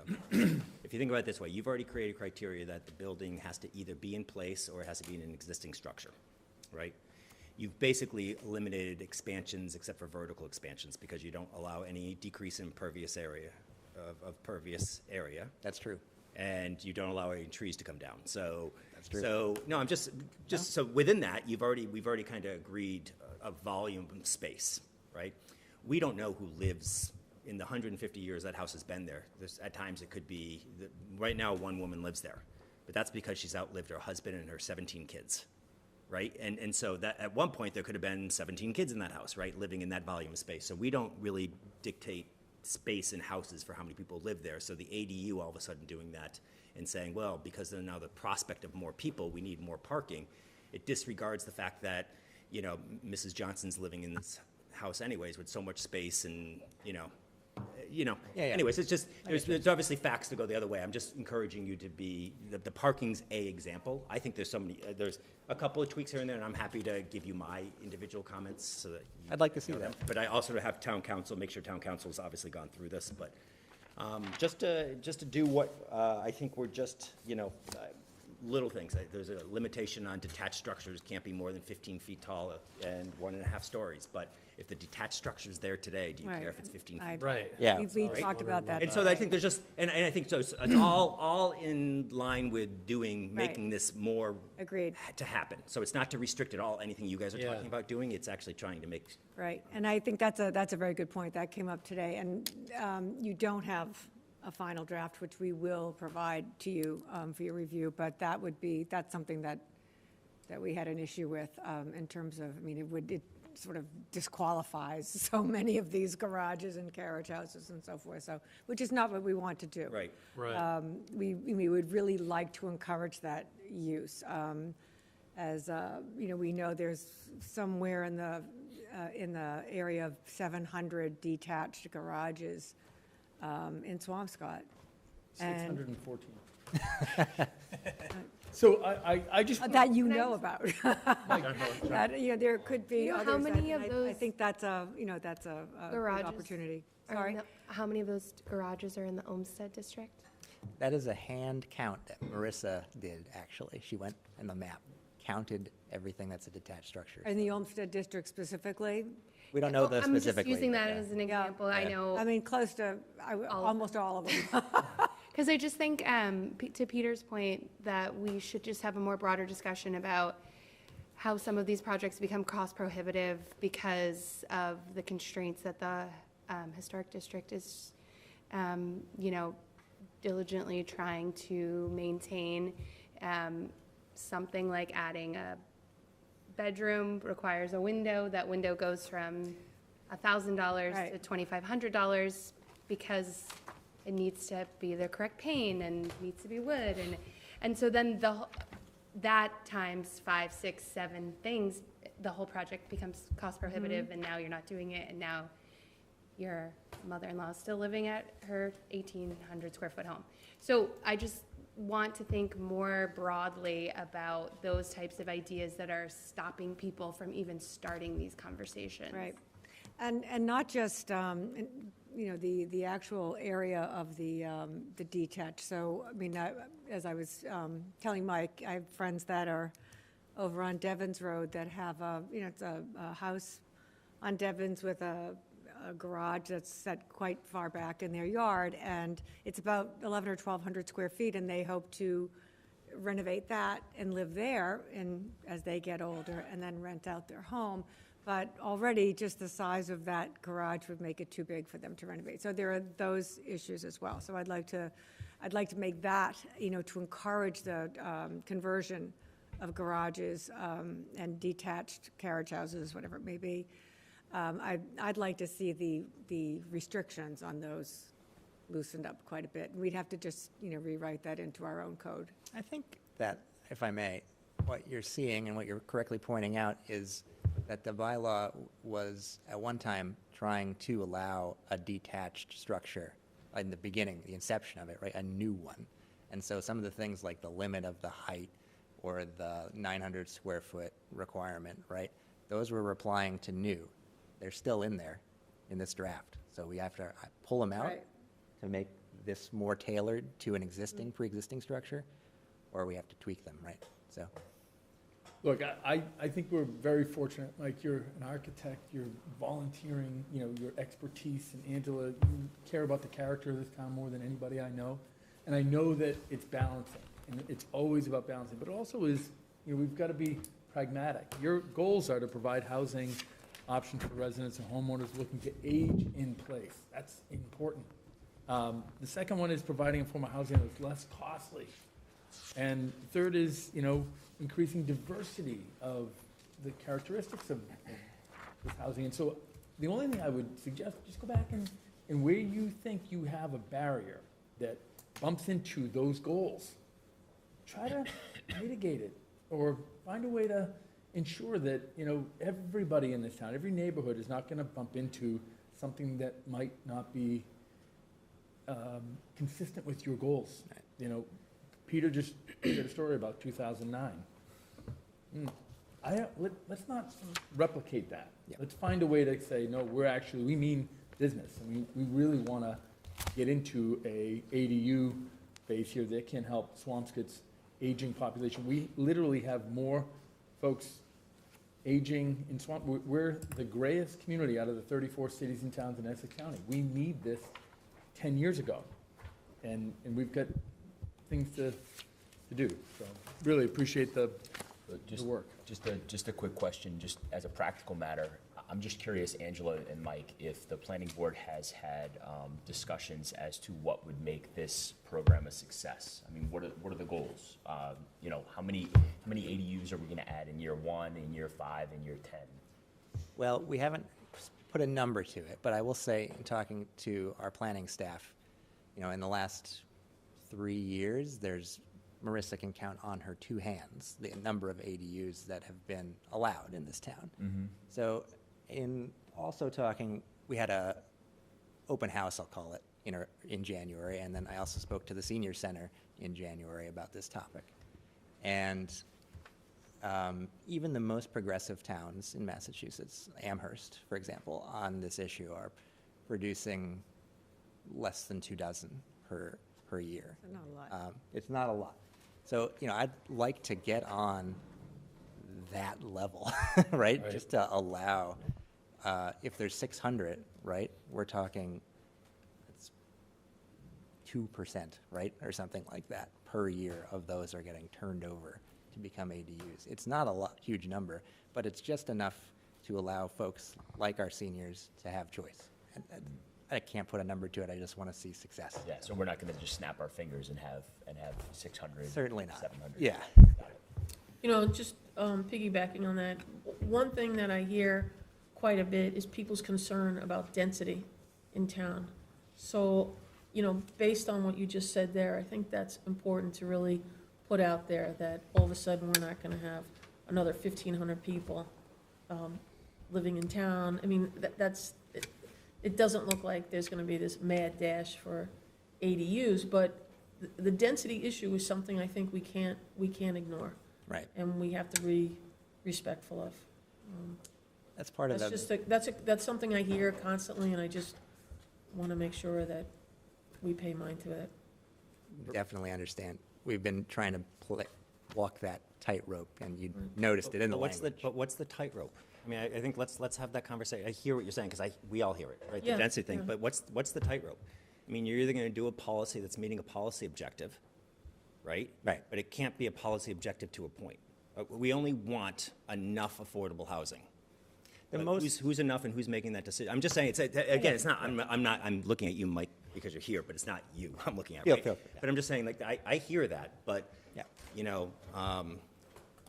The most liberal version, whatever, meaning open, version of this bylaw would allow detached new structures. Yeah. By right? And in fact, if we were going to talk about the most liberal version of that, Portland, Maine allows 2 ADUs per lot, right? That is, you know, by and large, very progressive on this front. So, you know, okay, we heard that perspective from this person who builds ADUs, and Portland's production is higher. We talked about just allowing new detached, right? And we talked about, frankly, the politics of that. So, and Mary Ellen's concern and the concerns of folks in town about density, rightfully so. We're a very dense community. So we walked it back again to what you see before you, which is what we thought reflected the character of the town, in that there's a lot of pre-existing detached structures, right? You can always, by the mechanics of town meeting, if I'm being frank, right, you can do a version of it like you did in 2009, and then another version. And then if you fail, you have to wait, what is it, 2 years? Nope. No? Well, it's a zoning, there's things we can do to mitigate that. So, Okay. Like, again, so I think that it's just, and again, I feel like you're just the one we're talking to. First of all, I can't tell you the number of people have told me they've seen you talking about this and how much they've appreciated your outreach, and that you've taken the time, you've gone to the senior center, and you've done those things. I mean, Mike, you're doing things that in the past people haven't always done, and so it's really appreciated the effort you're making, to do that. And it's going to be the main reason why this is going to pass. Right? I mean, I'm just telling you that right now, because that matters, right? But I think we're taking the conversation a little bit beyond, which is, and Mary Ellen's raising a really good point about density. We always hear it, but if we just do a critical analysis of density, 2010 to 2020, we increased by, I'm going to use a round number, 1,500 people. Tell me what the planning initiative was to get 1,500 new people here. There wasn't a single new planning initiative. We didn't do a single planning initiative that was built out just as we planned and said, oh, there it is. We expected 1,500. We knew it was going to go here, and that's what happened. It didn't. It went by exception, right? And why did those people come here? It's not like we had the welcome flag for them. Like, we didn't have a welcome flag. We weren't recruiting people. We weren't marketing ourselves as the place to be, right? They were coming here because every community in the greater radius of or Boston got denser. Virtually every community. There's very, very few exceptions to that, right? And so there's kind of an inevitability about density as part of the reality of life. So we can either control it or we can not control it. At the same time, we're dealing with the 3A zoning, the MBTA, which I'm so grateful the planning board's been so proactive on recognizing that. That's just, we have that obligation.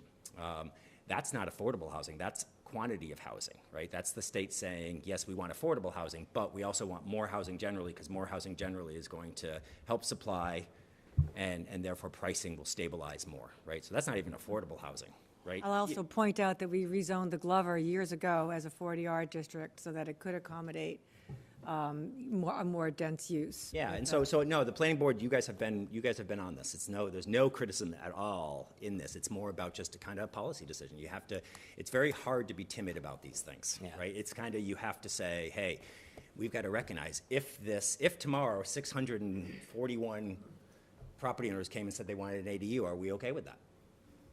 Right? Now, you can just have that comment. In the extreme, it's not going to happen. It's totally unrealistic. That's not really what's going to happen here. But, in the extreme, you kind of have that conversation, say, or are we purposely putting governors on this?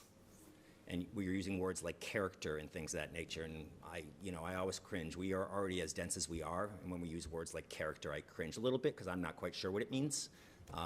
My house is going to be as beautiful with 2 more neighbors in my neighborhood as it is now, and I guess.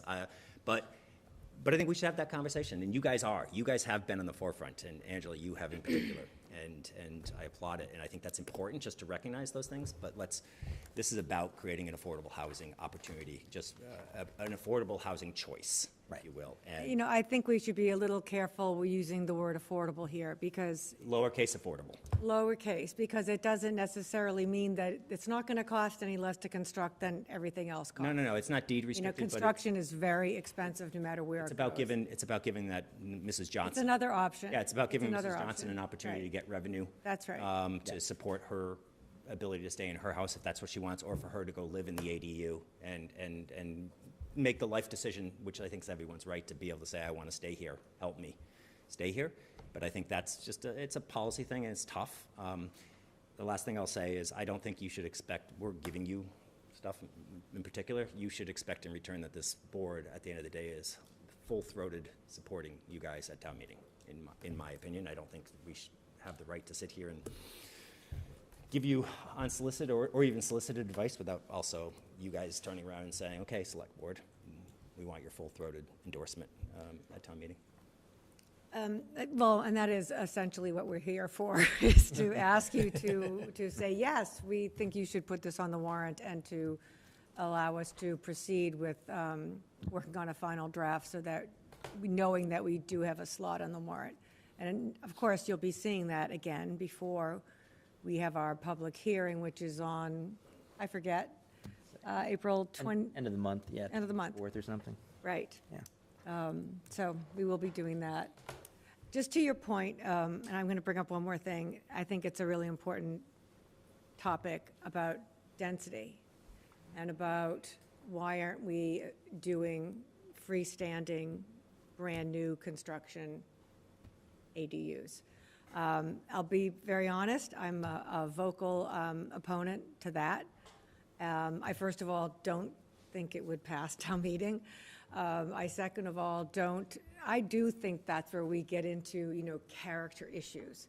And character meaning it's people's, it's everyone who lives in town has, their right to preserving their own neighborhood, development patterns and character. It's people's right to privacy.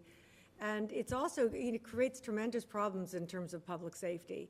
For example, I could put a 900 square foot little house in my backyard, but there's no way for the fire department to access it.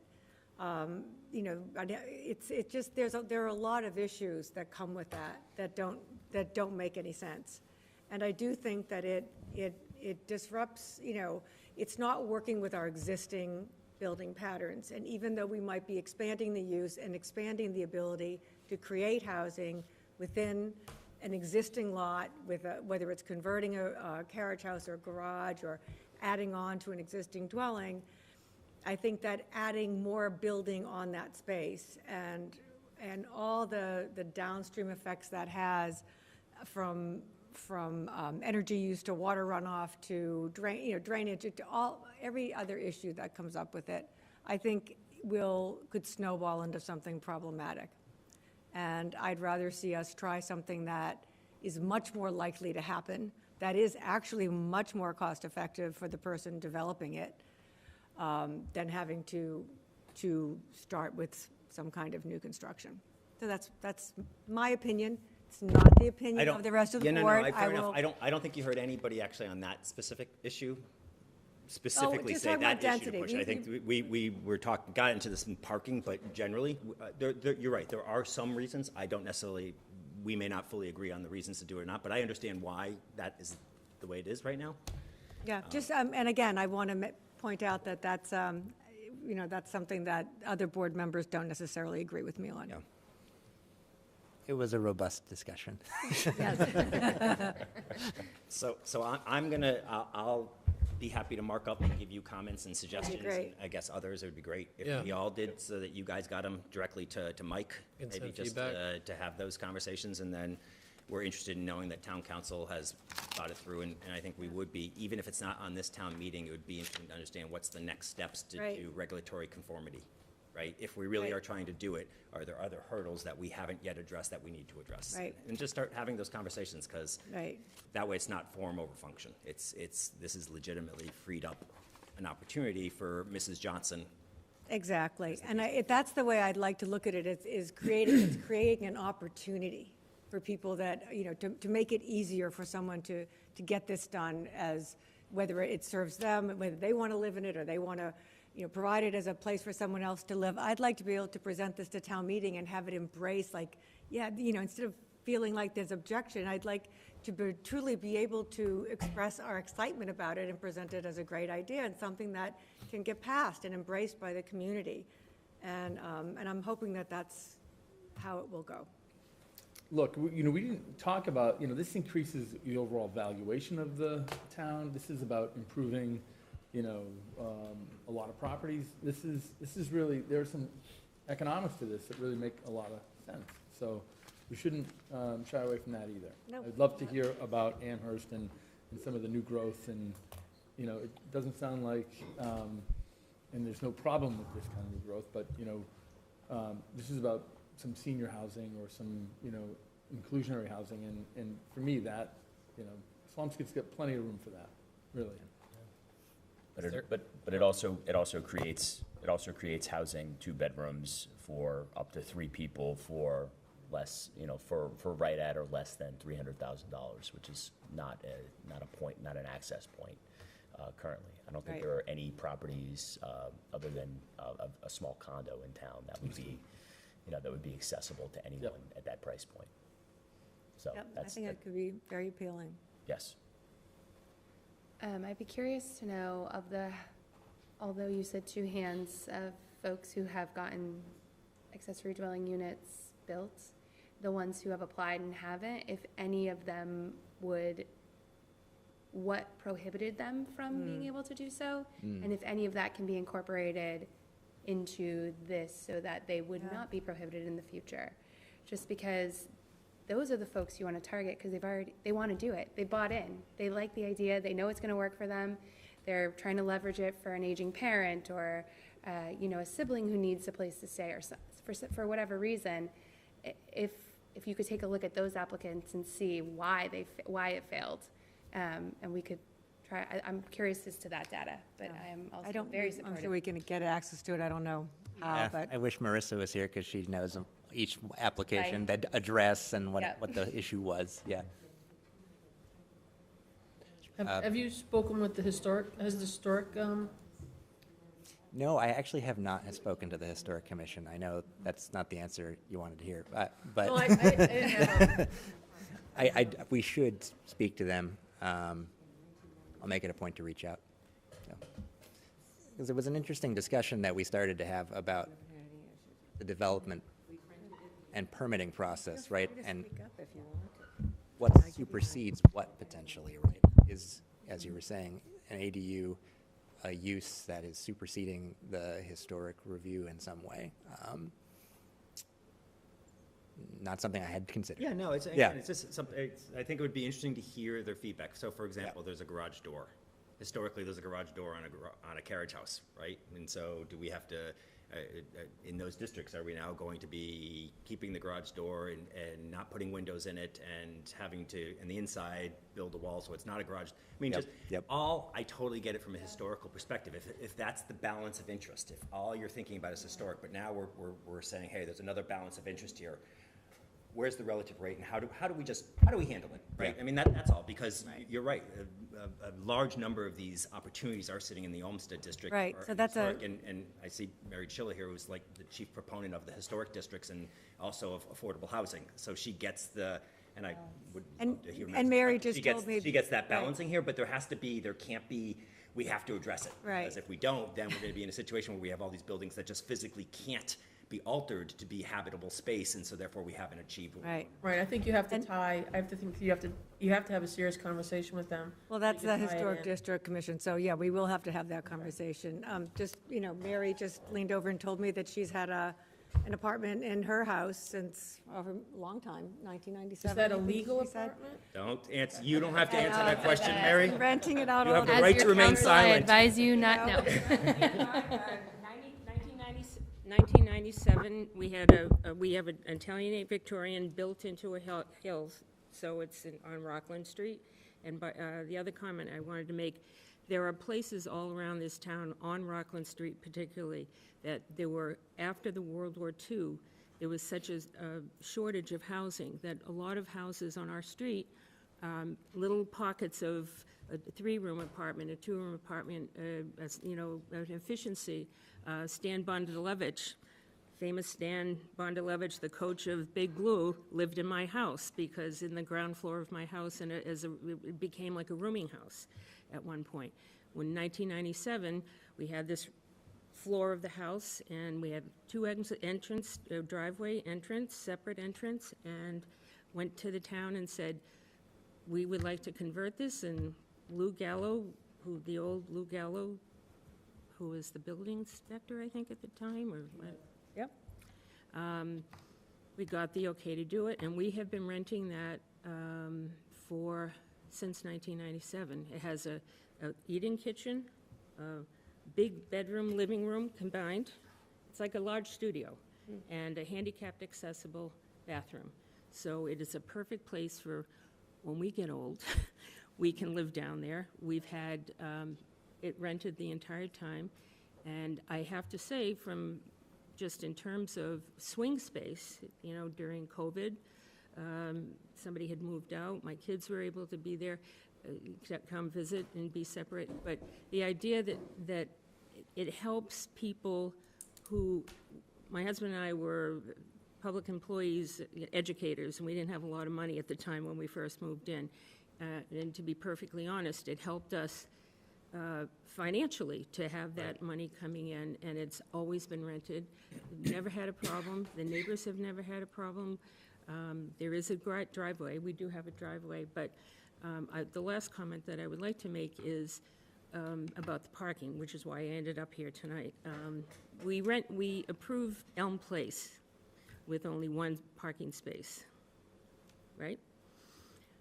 So, and that was a huge issue when Elm Place is coming up. So I think we have to think very carefully about getting into these parking discussions, because if we allowed a building, affordable housing places with parking, with only one space, and when construction was very clear that was what the standard is, and that part of town is very, very dense, as we know, which is one of the reasons why I was against that project, but it passed. So I think all of these, we have to be consistent. I think, Peter, you just raised it. How do we balance all of these and issues, and how do you make a public policy that's going to include all? You're not going to please everyone, but I think that the idea that it's not just for older people, that was my other point that I wanted to make tonight. It is, we've had it's always been one person that has lived down in our place, but it was a student, it was people that really didn't have a lot of money, and we've kept I don't want to tell you what the rent is, because my oldest son, who we call the capitalist in the family, keeps saying, you've got to raise the rent on that. But what my husband and I, just our idea of giving back is that we have kept the rent low because we believe that this is a way that we can contribute to the town, and we can contribute to the good of the greater good. Right. We could be charging more if we wanted to, probably the going rate. We've chosen not to. It's been fine, and we've never had a problem. It's always been an adult. But I think the other piece too is we shouldn't just be thinking about seniors in this. It really needs to be thinking about young families who cannot find a place to live. I mean, that is just, it is really important. So family, I see these, I don't know, my husband and I keep walking around the neighborhood. How do these young families afford this? You know, we wouldn't have been able to afford it. So thank you, I appreciate that. And I would also suggest information,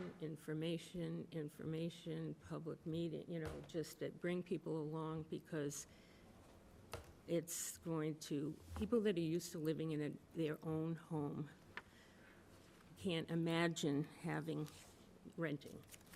And that's, I think we have to kind of move that people beyond that. And, you know, we have, one last thing, we have a musician that lives down there. He actually lived with us for 7 years. We thought about moving. He got concerned about us moving, so he moved out for a while, and he actually came back to live with us. We've had him, Mark, for about 10 years, and we get to hear beautiful music. He's a music teacher, and I just want to give him a big plug because he's a great tenant. So thank you. Thanks, Mary. Thanks, Mary. Very helpful, Mary. Thank you. So I think you've gotten some good feedback and general support. Is there other than as soon as possible, like if we were to email you additional comments Please. on your schedule, like what's the date that you want to throw to us, just as, not that We'll ask we're, Marissa to follow up on all those Okay. specifics. Okay. You and the board tomorrow. Okay, all right. Thanks. And please feel free to, just send her, you can call me, you can call Mike, you can send everything to Marissa, but anything that you think of at any time that you'd like us to consider, while we have a couple more days, it's always welcome, so thank you. Thank you. Great. Thank you guys. Thanks. Thanks, Thanks Mike. for Thanks. spending your hour with us. Thank you. Thanks. Thanks, Angela. All right, moving on to the budget. I think Amy Sorrow is with us, or she was. Yes, she is. Hey, Amy. Hi. So, just let me open up.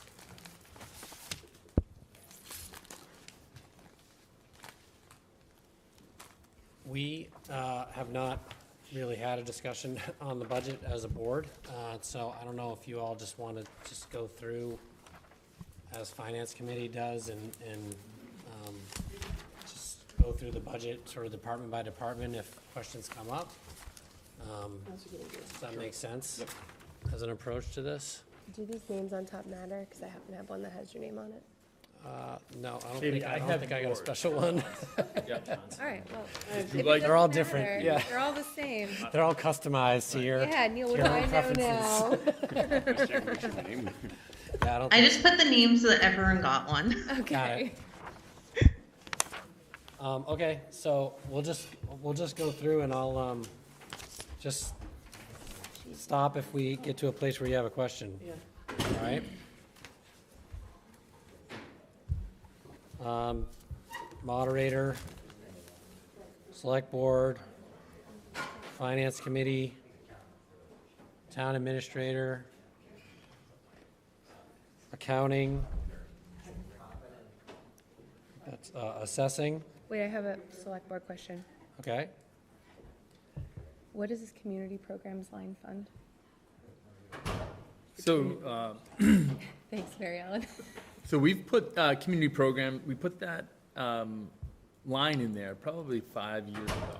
And this line has been used to fund some of the community initiatives such as the annual Pride event or Juneteenth event or community programs that we've supported through, recreation. Initially, I think we started Swamptoberfest through the Town Administrator's Office or Board of Selectmen's Office, and I collaborated with Select Board members and, but it really does support some of those community initiatives that the Select Board and Town Administrator are looking to coordinate. This actually was dropped by $10,000. I made that reduction when we were trying to balance the budget to the financial policies. Frankly, if we could bring that back up to $20,000, I think it would help us seed, more community programs that I think we need. I think we need more initiatives that would help bring more residents out of their homes and into community programs and also could be used, you've talked a number of times, Katie, about subsidizing some programs for folks. That would be a line that really, we could look at to help augment, some of the community programs that may not be as accessible to others. So it says the 5-year actual on that number is 1643, and the 2022 actual was 53, and they have 10,000 in here, so it looks like it's a good number. But we just started wonder if that. it's a good number because we don't know how to utilize it, not because But if you go back to we're not utilizing it enough, is what I mean. if you go back to 19, again, we went through a couple of years of a pandemic, There we was couldn't nothing. use it. Zero. So Right. So the average, the Yeah, 5-year you average. just gotta is- keep an yeah. idea, like, Yeah. we started that just a couple of years ago, you had the pandemic, couldn't really use a lot of that. I think, if there was a need for another $10,000 in that line, this is really up to the board here, but we have used that for some extraordinarily successful community events, and I would just, I think to Mary Ellen's point, though, I think that it will prevent us from expanding, which we all want to do, Yep. but we shouldn't be losing any of the programs that we did.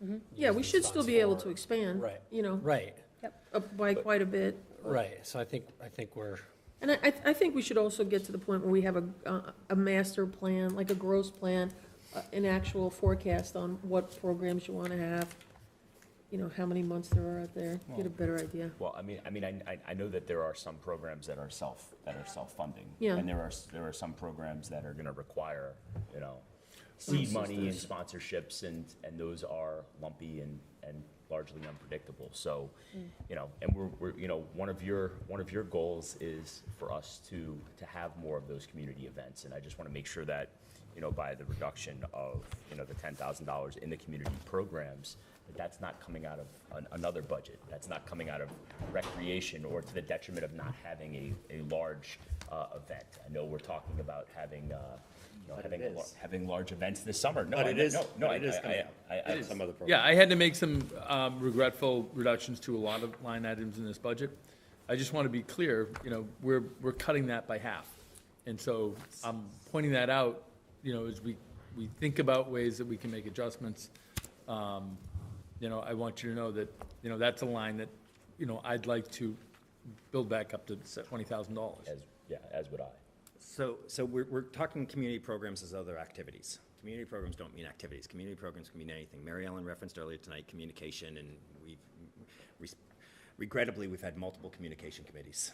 And so. Oh, yeah? We have. And so, but we still haven't figured out communications. But communications is, you know, again, the fact that if you signed up for the town's energy program, you save significantly. The fact that that wasn't in everyone's mailbox, like, or in the newsletter. Yes, we have a limited, doing a great job, but it's still a limited, you know, outreach on that.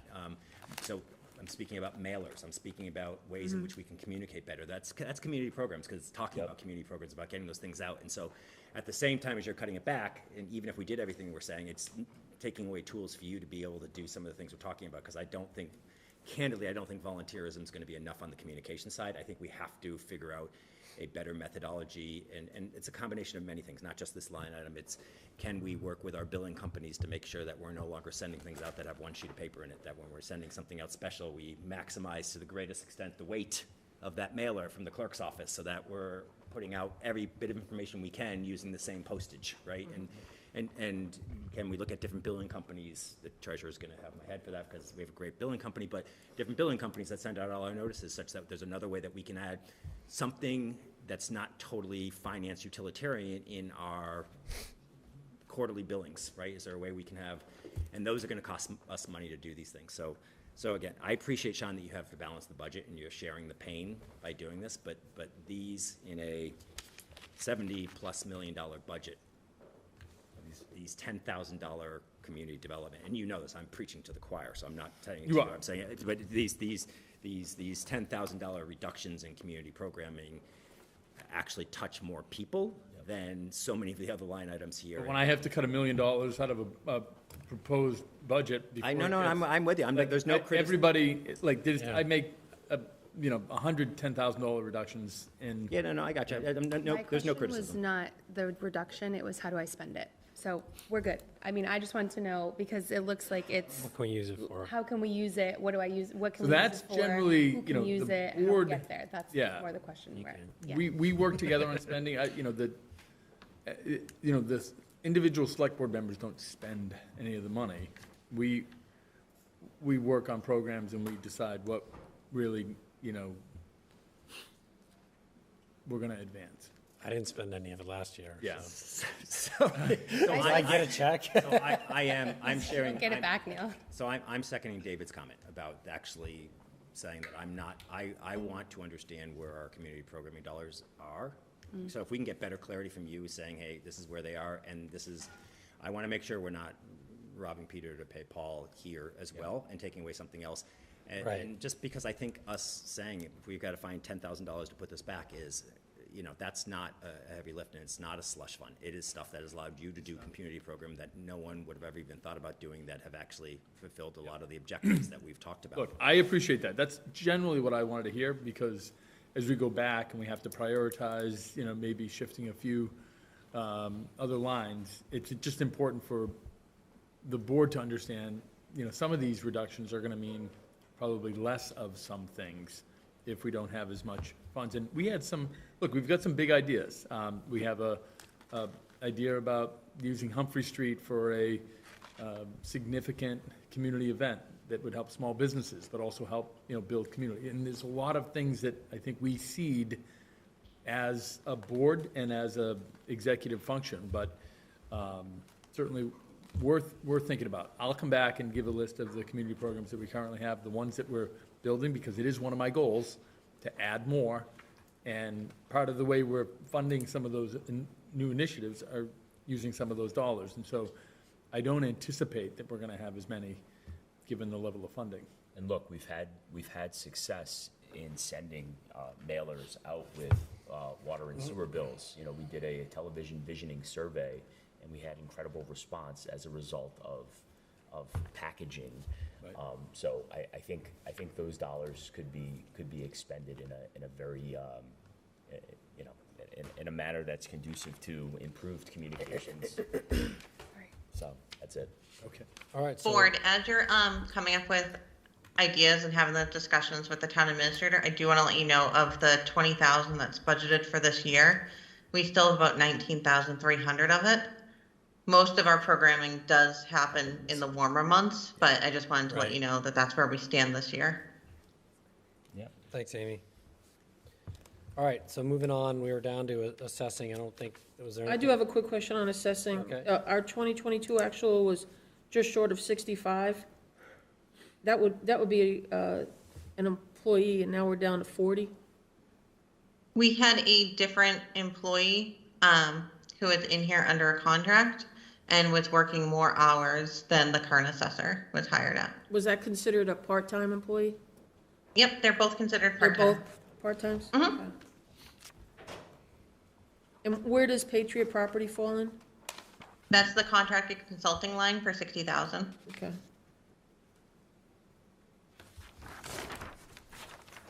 All right, good with page 1?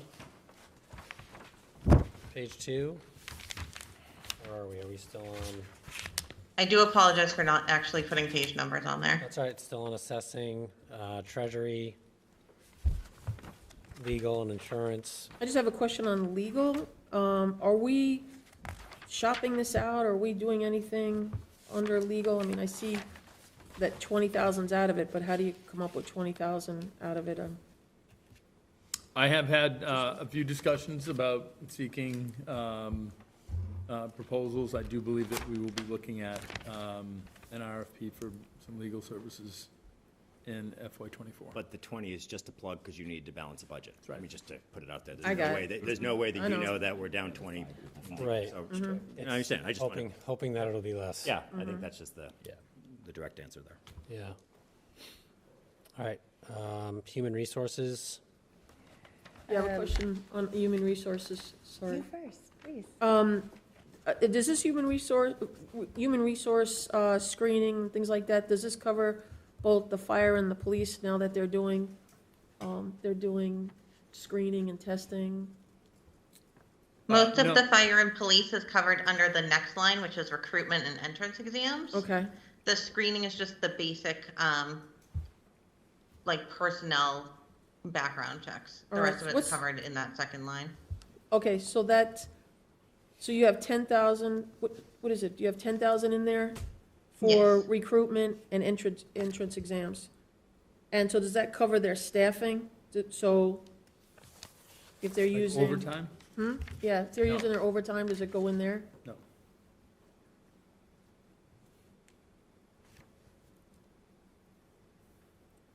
Katie, do you have a question? Yeah, I want to talk about the diversity coordinator.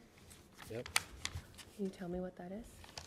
So that is a contracted position for diversity, equity, and inclusion. It's going to help support the town's efforts to really be more focused on,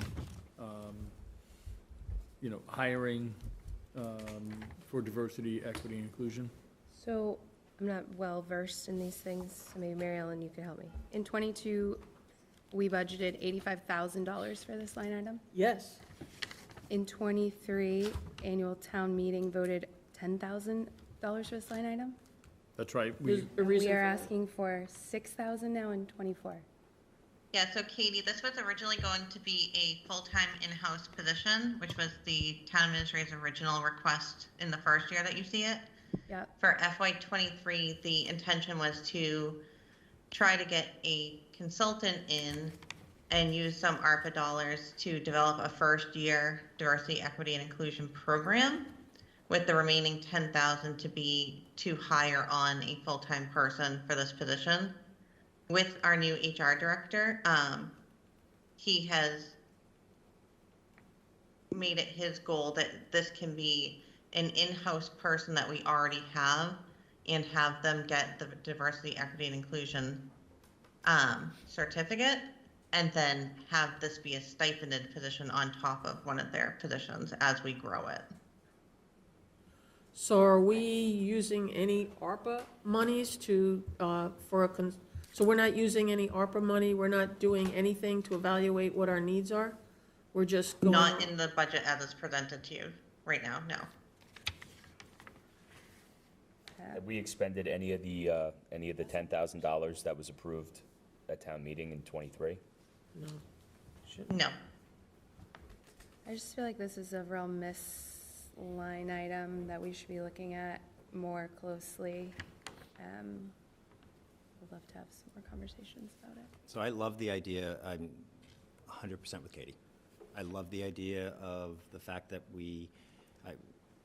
I believe this to be a miss. I mean, hard stop, period. And I believe it's a major step backwards from the commitment that we made at a point in time where we were engaging in a lot of very critical, difficult conversations, and I remain steadfastly critical with the fact that those conversations didn't continue, and I believe the budget is reflecting now in hard ink a step back from that commitment in budget. And I'm saying that to no doubt hear a response from the town administrator, whose heart and mind I know exactly where he is, without question. So respectfully, I don't know that a stipended employee that already has a full stack of work getting DEI training is what we ever envisioned to be helping us look soup to nuts on policies, not just personnel, and policies, programming, and everything in our town to see where we've missed and where opportunities are, and we're several years later and we've done none of that. You have shepherded on your own in so many great ways, Sean, great things, and you really have. So my criticism's not at all. And I understand the financial realities. You're still balancing a budget here. Yeah. And so please don't, I know you share the It's a step backwards. It's a step backwards. Let's be candid. But we still have, we still have an opportunity with the ARPA funds. Yeah, we do. But that's one-time funds. That doesn't, we've now created a structural deficit. I just want to share, look, I have to work with a group of stakeholders, both on boards and employees, the HR director. We've got to build a culture that is an environment for success for a DEI director. We don't have that right now. I just want to be candid. We've got to build that, and it takes time and it takes effort. Yes, we're doing things that are building a more inclusive workforce, and we're constantly focused on this, but we've got to build more of an environment for success.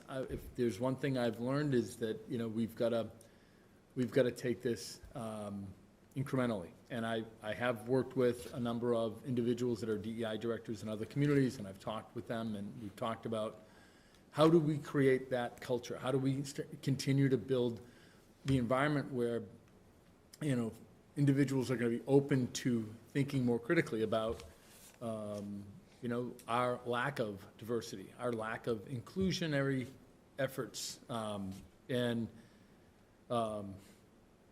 Look, it's not, I don't have a good excuse of why this isn't funded as a full-time employee, full-time position. I don't feel good about that. I've had a number of conversations with staff about trying to help make this a priority, and I just am trying to work with a number of stakeholders to try to advance some efforts to build a more inclusive workforce on some fronts, but this is not moving in a direction that frankly I feel comfortable about, and I just think that when the voices were the loudest, we all rallied behind it, and now that things have quieted down, it's, to your point, maybe not in the direction we necessarily want to be going in. We should bring it back to the direction we want to go in. And if we're building something internally, it is better to have somebody there during the building phase than to have somebody walk in when it's built and say, look what we built in the name of DE&I, just to have them come in and say, well, X, Y, and Z, and then it feels sometimes like a negative impact because you work so hard to build something that maybe they have a different viewpoint on. So to have them in during the building stages might help make it make it in a different lens, more diverse, equitable, and inclusive from the beginning. So just a suggestion. Look, I will circle back around with my team, and we'll have a conversation about, where we think we should be and how we can advance some of these priorities. I do appreciate the board's support for these efforts. They're the most difficult responsibilities we have. They are the most difficult conversations that we have to have. There's no easy way to deal with this, and we will face opposition. We will face folks that frankly do not believe that this should be a priority, and I'm sorry to say that this budget frankly reflects that. I think that we still have, last year when this budget was presented, it was presented with the goal of using the ARPA monies to identify what our needs were and to give us a roadmap on what we need to do and which way to go forward. And I still think that that opportunity is there. I recommend use ARPA funds to get us a consultant to look at the town, look at what our needs are and which way we can go, and also work with our HR director who's making recommendations. And I think we can get to a good place. I appreciate that, Mary Ellen. I do think we can find a way to make some forward progress on this. I do think I'm going to have to come back with a revised budget and a plan for that. And I think it may include general fund dollars, but also some use of ARPA funds. So I'm on the same page with Mary Ellen as well. Look, we've talked about this offline. I do not believe that we can internally self-define the solution. So it's external. We need someone who has that existing proven track record of being able to analyze and do a SWOT analysis and be able to tell us exactly what we need to do, because it's not just personnel. It's not just an HR person, which is why, in principle, I don't think this idea of just stipending an individual, we don't know what we don't know, right? And so I support that, as long as, and I know the answer from you is going to be yes, is that you're going to be as convicted as ever come next year when we have the findings from that consultant saying we need to do these 6 things, and that's going to put some operating budget pressures. No doubt that your resolve, and I'm sure it is because you have been on the front of this. We are, in many respects, I am at least, following you. Just to make sure that resolve is there, because we're creating inherently a structural deficiency here. By removing it, next year it's going to show as a 5,000% increase. And so inevitably it'll be a first conversation at a FinCom meeting or a select board meeting, and that's never what you want, because it does that. But I do think we need to not assume we know the answers and not assume that we can actually even craft the job description of the person. I think we've got to get sage counsel of someone with proven track record, and I think Mary Ellen's right on that approach. So yeah, so I don't think I don't think incrementalism is necessarily the wrong direction. It's just the right type of incrementalism, or doing the incrementalism the right ways. And so I would agree with all of that. Because I don't want to put in a line item for a full-time position that doesn't get filled either. Yep. So, all right, anything else on human resources? Is, on human resources, because I'm working off a addition sheet, is performance management in human resources? Working off of You're what? talking bonuses, Mary Ellen? Yeah. The employee recognition? Mm-hmm. Is that what that is? 30,000? Yes. I just want to continue to be on record that I don't support bonuses for the reason of, without having it really, really clear and having it super structured, I think bonuses get to be a little bit, I hate using the word willy-nilly because I think the moderator had a heart attack one day when I used it, but I think that if things are very, very clear on how everyone can earn something, I'm good with that, but I don't think that that's the case right now. I don't think that's been the case, and I think it causes problems, and that's why I'm never in support of this, but I always know I'm a minority on that, and I will just say, I think it helps us attract and retain some incredibly talented individuals, and I have seen it be used in ways that help ensure that employees understand that we appreciate when they go over and above and do extraordinary things. Every employee is going through their annual review right now. We get a chance to kind of sit down and share a conversation about their contributions and really make them feel as though they work for an organization that values those extraordinary acts of dedication and contribution. So how do performance management and employee recognition, how are they different? Employee recognition is years of service. It's making sure that we recognize, their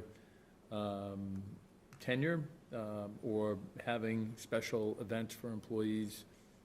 Performance management is really recognizing that. Like longevity and Yeah. that sort of thing. Okay, got it. So Thank are you. those the luncheons, the breakfast, the ice cream socials? That's right. Got it. Lovely. What about the end of employment costs, Sean? These are contractual. These are, every employee has a range of benefits, either if they're non-union, they have time, accrual time. But every collective bargaining contract that we have enumerated sections for sick time and end of employment. I'm just looking at a 5-year average, and we're looking at, nearly $224,000 on a 5-year average. We just made that fund too, right? We just added a Reserve fund. at our last special town meeting. What we're trying to do is just stabilize this and get it to a point where in the operating budget, it's gonna be within a range that, we can stabilize, and that reserve fund hopefully can help us, just ensure that we're not gonna see a spike from one year or another because we have a 35-year employee that's retiring, or a few, sometimes that can, a retirement for a police officer or a firefighter with 30 years of employment for the town could cost $30,000, $40,000, $50,000. It can be incredibly expensive. Teachers are expensive as well. Got it. Teachers when teachers are gonna retire, they put in that they're gonna retire, like, there's a certain amount of time. Police and fire do that as well. So Police and fire, so when a police officer is gonna retire, if they say. can, They're not obligated, but I think with a teacher is obligated, right? they are. So there's a difference there. So teacher, because that goes into the school budget, doesn't it? When a school teacher says, I might retire, they raise their hand? Mary Ellen, the school is the next line down. So Right. you'll see there's 2 end of employment lines for town and school. Right, but the school also, in the past, the school had that in their budget. Yeah, so the school will, even currently, they'll absorb it for anyone who just resigns and it's their regular accrual payout. This line is only for people who retire and have that big sick leave buyback. Right. But they have to identify, the school has to identify in advance, so you have a little bit of warning in there, right? Whereas Yes. we don't necessarily have the number warning. that's in there is the one from the school. They give us the exact employee and their full calculation so that we know what to put in this budget. And Right. for the town, we get the intent to retire notices from police, fire, DPW, and any other employee who indicates that they are considering retiring in the upcoming fiscal year. Right, but they're not obligated to do that, correct? No. Right, so they could just, a police or a fireman could turn around tomorrow and say, I'm gonna retire next week, and if they've been here a long time, it could really hit the budget, correct? Yeah, so if they don't indicate that they intend to retire in that year, we don't have to pay them their retirement payout in that year. Okay. So it is due to appropriation, so Okay. All right, well, that more helps. often we have more people raising their hand who don't end up retiring in that year versus someone retiring who didn't indicate it. I always question whether or not we should take money out of free cash and make a reserve. So, for example, if you have police or fire or, you know, any type of contracted, and if they don't use their sick time, they're allowed to squirrel it away at what, 20%? 20% is the payout, and it's capped at, I believe, 225 or 250 days. Right, so I'm just wondering. Ideally, it would be better to have a stabilization fund or a Yeah. reserve fund for all of these Possibilities. end of employment, Yeah. you know, expenditures, because they spike the operating budget. And Yeah. if you're building a stable budget that you want to kind of keep on a steady track, you know, having stabilization funds for End of year. costs that you really, you know, don't have to budget year to year, or fluctuations like utilities or gas or other things that go up higher than your standard 2%. Okay, I'm just gonna put that down there for the future. But generally, we have insight into why, you know, like, who's going to be retiring and, you know, from the town and school, and so we've budgeted those numbers. Isn't that the fund that we created last year, though? That was the purpose for that, right? Okay. Yeah, my question comes in, like, to really look and see how much money should we be putting adding to it each year Gotcha. from the current budget? Whether I think it should come out of free cash for that given year, but that's another conversation for another day. Okay. Technology. Town clerk. Concom. Community development. It's not budget related, Sean, but while we're on community development, the assistant director, that's the planning position, right? That is. Oh, that's the planner? That's like, The assistant director of community development is the planner? It was the senior planner, so it's the senior planner, right? That's right. Why don't we just call it senior planner? because we can't recruit a senior planner. Well, we tried to hire a senior We planner. revised That it didn't because there's too many people out in the marketplace hiring senior Find it. planners.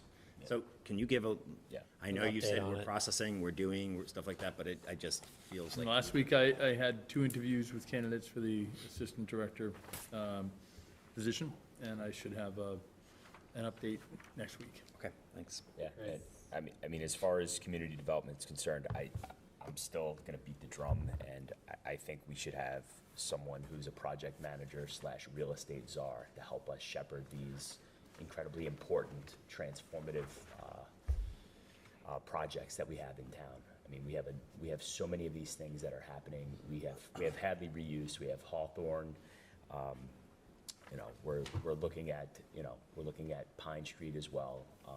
We're gonna have these big projects, and we're gonna need help. I hear you.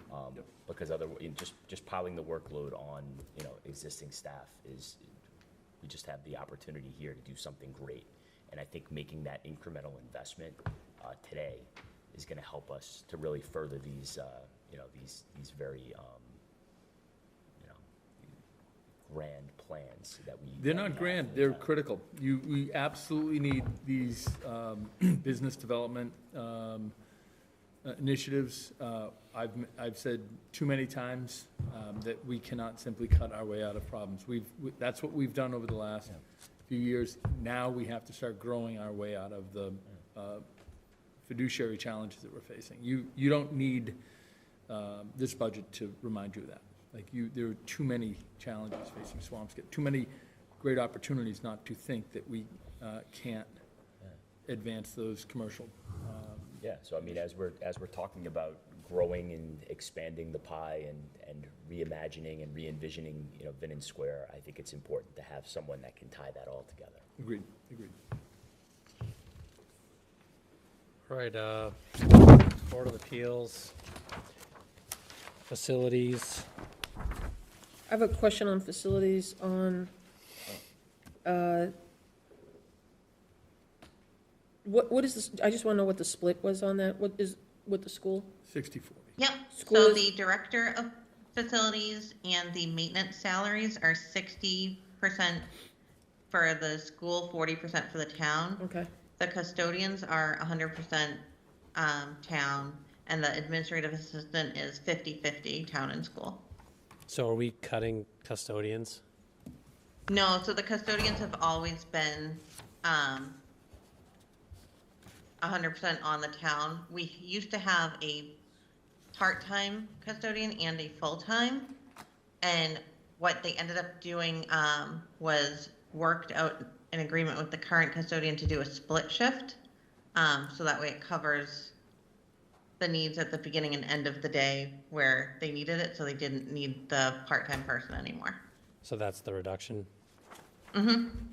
And then the maintenance salaries? Is Yeah, that- so there were, Max originally was aiming for 3, and he had been, you may remember, he had been struggling finding Oh, that's someone right. with the right criteria for that for the last couple of years. So now he's going to contract that out, and it's actually gonna be a cost savings to the town. Okay. Got it. Thanks. Anything else on facilities? Historical Commission? Police? So I do have questions on this budget.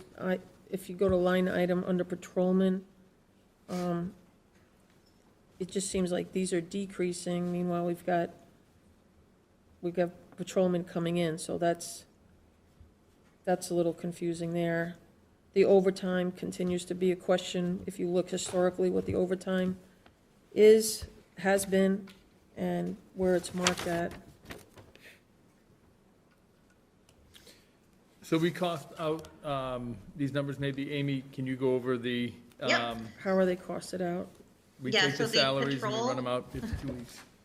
Okay. So the patrol is a combination of 2 things. It's a combination of, we had a couple of retirements, so we have newer people who cost less money. We also have the positions that we're hiring for.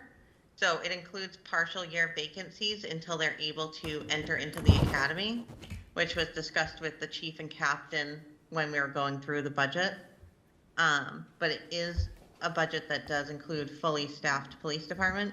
It just takes into account the timing difference of when the position will be vacant during the year.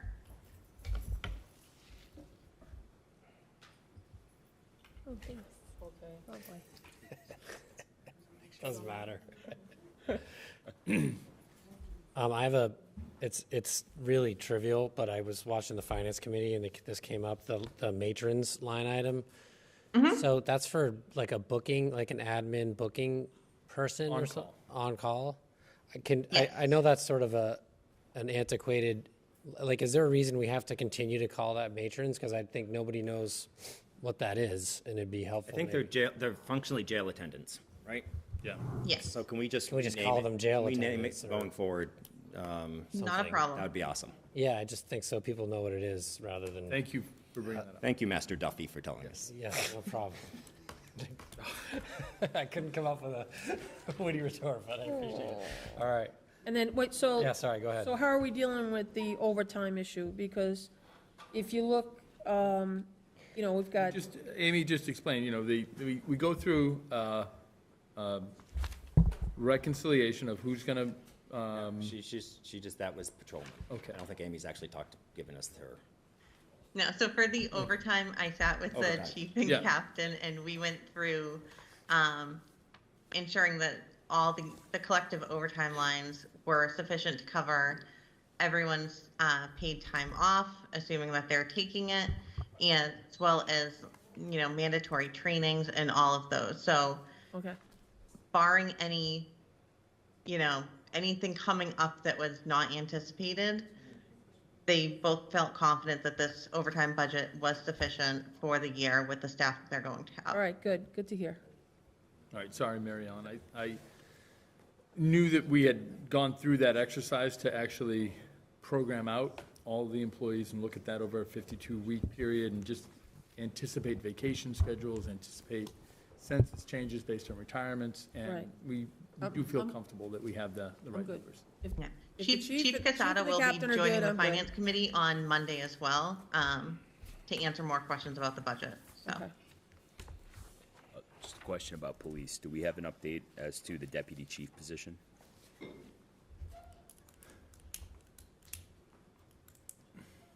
Right there, Yep. It's, 110, yeah, it's in the budget. it's in the budget. And that is an ongoing conversation. I have a commitment from the chief that he will be moving forward with that position. And we've budgeted for it. We have a job description, and we're just going through. Can I just ask a follow-up to that, which is, this position, great, awesome, but this isn't an additive position. This is. It is not an additive So- position.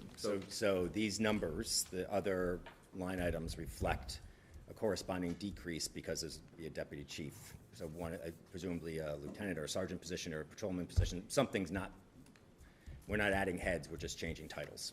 Well, was there a deputy chief in 17, 18, and 19? No, No. we've only had a captain.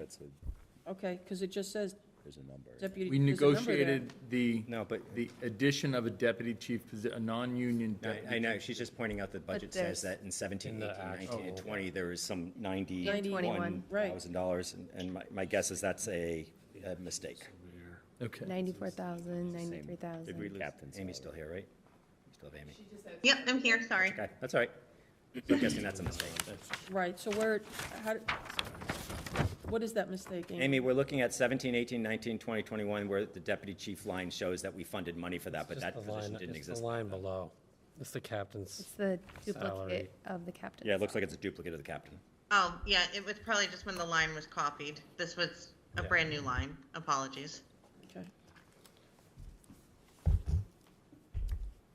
Any other police questions? Going to the next page. Still police. Fire. Now, on fire, when you did the overtime, you did the same, I would think you did the same exercise, looking at the census in the department? Yes. Yeah, so as an overall, we take the FLSA spreadsheet, which encompasses all of the different payments that factor in for each of the employees, and we make sure that it's fully funded for the entire department, as well as taking into account anyone that is going to be stepping up during that year. I would just think that their overtime, so their overtime line item is the same as what it was last year. Yeah, so for fiscal '23, if we didn't actually have those long-term sick outs, Right, then the fire department was actually budgeted 50,000 over what they actually needed for FY23. right, So, that's why I'm thinking, that's why I'm a little surprised that the overtime line item isn't lower for 2024, because I think those sick times, the long-term sick time is being resolved. yeah, we estimated that one person who's currently still out will still potentially be out at the beginning of fiscal '24. So we factored that into the equation. Okay.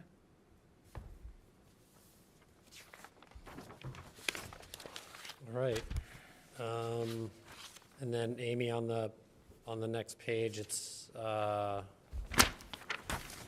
on protective clothing, I'm assuming we're giving them everything they need for protective clothing? Is that a? Yeah, so the chief has a list in his in the firehouse of what clothing needs to be replaced on what cycles, as well as making sure that new hires have the full gamut of what they need. Okay. Building department, constable, emergency management, parking clerk, harbor master, cemetery. DPW. Yeah, so I'd like to comment on DPW. You look at every single line, and everybody's going up, and DPW is .02 on the personnel, and their total budget is negative 1.64. Yep, so on the personnel specifically, and you'll see it in cemetery, DPW, water, and sewer, we had 5 or 6 retirements. Well, we had 5 or 6 DPW employees who either retired or left in this fiscal year. So we have 5 or 6 brand new employees who came in, obviously, at the first step in the contract. So we still have the same 16 members. They're just costing us less this year. So it's temporary relief. It's high out, low in. Yeah. So They'll graduate up. the other question, which I thought was, Amy, I give you credit. You actually answered this question at FinCom a few weeks ago when someone said, how is it that contract sidewalk repairs is going down? And you said, I believe Gino thinks that we fixed all the sidewalks. I actually believe that was your line. And I think that was awesome, but I think it's totally wrong. So I just say that to the town administrator that I think as though, and by the way, I give you credit. You do these meetings so well, so I'm just having fun with you. But that line item, Gino does wonders spreading his budget and being able to make impacts there. But the truth is our sidewalks are, I agree. Continue to be in need. So I just advocate for that. Make sure Gino has, those can be one-time funds, obviously, because it's different. So whatever the vehicle is, make sure he has enough to be able to keep doing what he's committed to doing. So the concern that I have here is Gino Cresta is a super team player, and he does stretch out everything, and he does everything possible for this town. And one worry I have is that he's always being such a team player and not really being vocal about needs. And I've never had a conversation with Gino Cresta about this, but we see the town. I see the amount of work that these guys are doing all the time, and I see the differences in our community. It's a direct. It's just right in front of you. It's a direct line of sight of the improvements in our town. And when I see this budget, it does make me worry. But if Gino's on board. Look, I met with Gino today. We talked about the priorities of needs. Frankly, the most important thing for Gino is getting a new DPW facility for the individuals that work for him. He has a substandard facility, and Yes, I know. and that's the biggest issue that we have to address in terms of town properties. When we look at the budget, yes, we did make some reductions to try to make some of these numbers work. There are, this is not an ideal budget, but we're trying to balance a lot of the financial responsibilities that we have. Gino and the DPW do extraordinary work, and they're very efficient. I'm amazed at times how quickly they're able to address a broken pipe or some of the infrastructure work that we have in town, but certainly a challenge. We do have a lot of capital projects as well for DPW. We have Chapter 90 paving. We have a lot of other funds that are not in the operating budget that are coordinated annually by the DPW that help, reflect their overall scope of work. Yeah, I think that a couple of things about the DPW section that caused me pause was that we were reducing equipment maintenance, and I kind of felt like, are we robbing Peter to pay Paul there? Because I'm sure they use a lot of very important equipment, and if something failed, it would be more expensive to replace than it would be to maintain.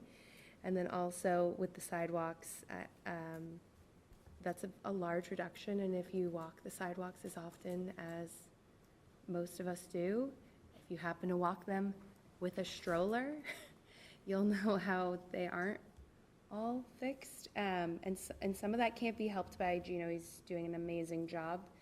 Those tree roots will hurt us all, but I just worry considering we're building a new school, I'd like to see all the sidewalks going towards that new school in great condition so that we're encouraging kids to ride bikes, ride scooters, walk to school, less cars on the road, less cars that pick up and drop off, that building that community.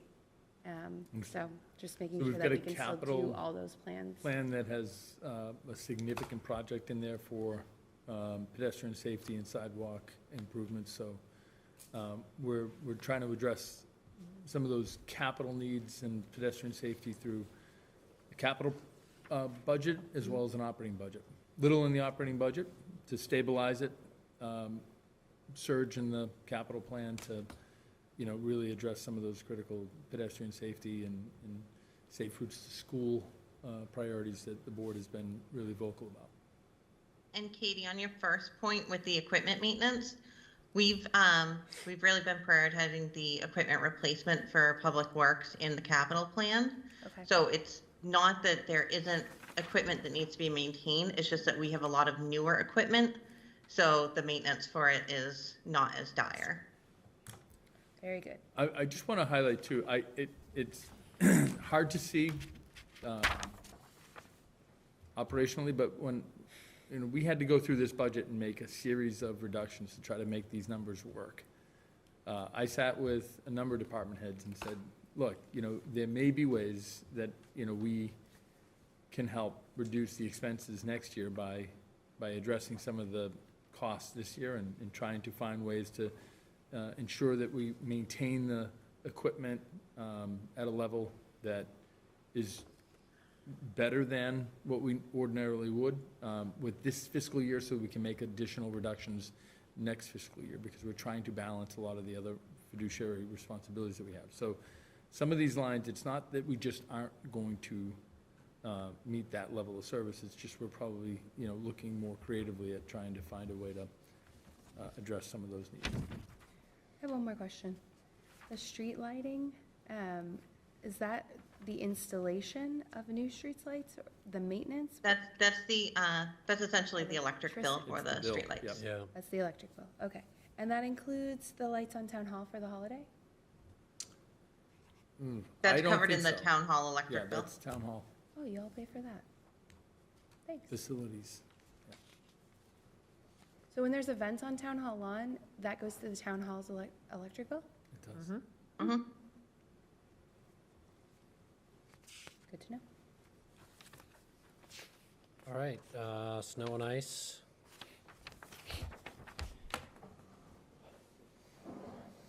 Board of Health, God bless you. and your solid waste, God bless you. Bless you. senior center, veteran services.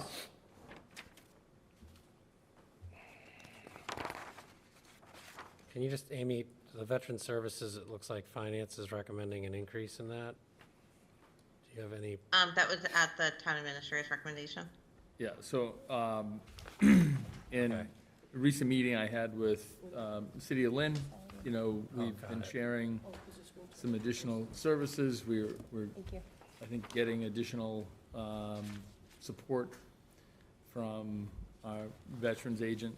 We have more meetings, more monthly and weekly meetings. And so the thought was that we will share some additional staff funding. Okay, so this is sharing the support staff. It is, yeah. Okay, got it. Have we ever thought about just having our own veterans agent for the town, for Swampscott, versus sharing?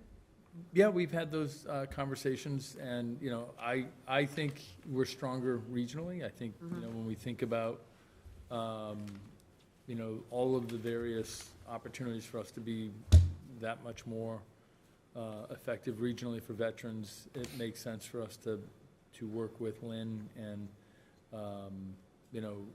have the support of that city. That city is eligible to get a lot of other grants and other initiatives, and I think we're well-served and supported by, our shared veterans agent. And what, do you have conversations with our, the VFW? commander and people like that? I mean, I do. In is fact, this a conversation? this past Friday, I had involved in? breakfast with, three of the commanders for the three of the organizations that are in Veterans Crossing, including the VFW. And we've run monthly meetings for the Veterans Crossing group out of the town administrator's office. Diane Marchese's been staffing that committee, and they've been helpful in terms of, ensuring that we're all just working together towards common ends. I do think that we're in a better place today than we were a year ago, and I think a lot of that has to do with some of the leadership that both VFW, the disabled veterans organizations that Jeff Blonder and General Andrea Bennett have been supporting. But certainly, lots to do, and, but I do think, we're at a time where things are markedly better. And making more investments in veterans, I think, makes a lot of sense, and, I think that increase reflects, some of that progress. Library. Under the library CBA, what is other compensation?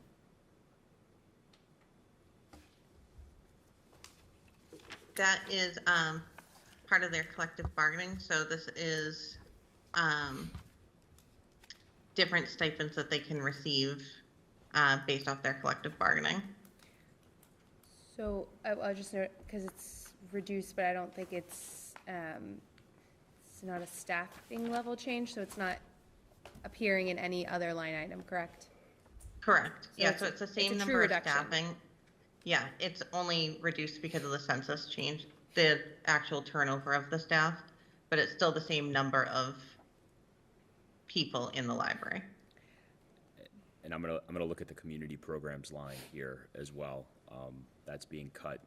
The new library director has done incredible things. He needs more funding to do more incredible things. He needs more outreach, communication, and collaboration. So I would love to have the community program line for the library raised rather than cut, because I think magical things are happening. And I want to encourage that and enable that and spend those small dollars, which represent our values as a town. David, I appreciate that. I'll take that back. I cannot agree with David more. I've not seen a larger age range of individuals at the library because of some of these events, I think. Holding events for all ages, encouraging groups who don't normally roll up to the library frequently to come in and to be engaging. It's awesome, and we should be giving him all the money to do all the I appreciate that.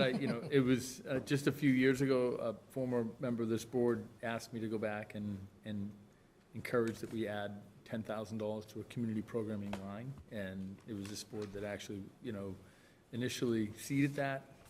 Happy to go back and think about ways that we can encourage that type of community program. I agree with you that fortunate we have a library director that really is ever thinking about ways to get the library out of the library, so to speak, and really help create. Right. Do we know how much of his current budget is used for that line item? What's that? Like how much of his current? Amy can I tell can you. give that to you in 1 second.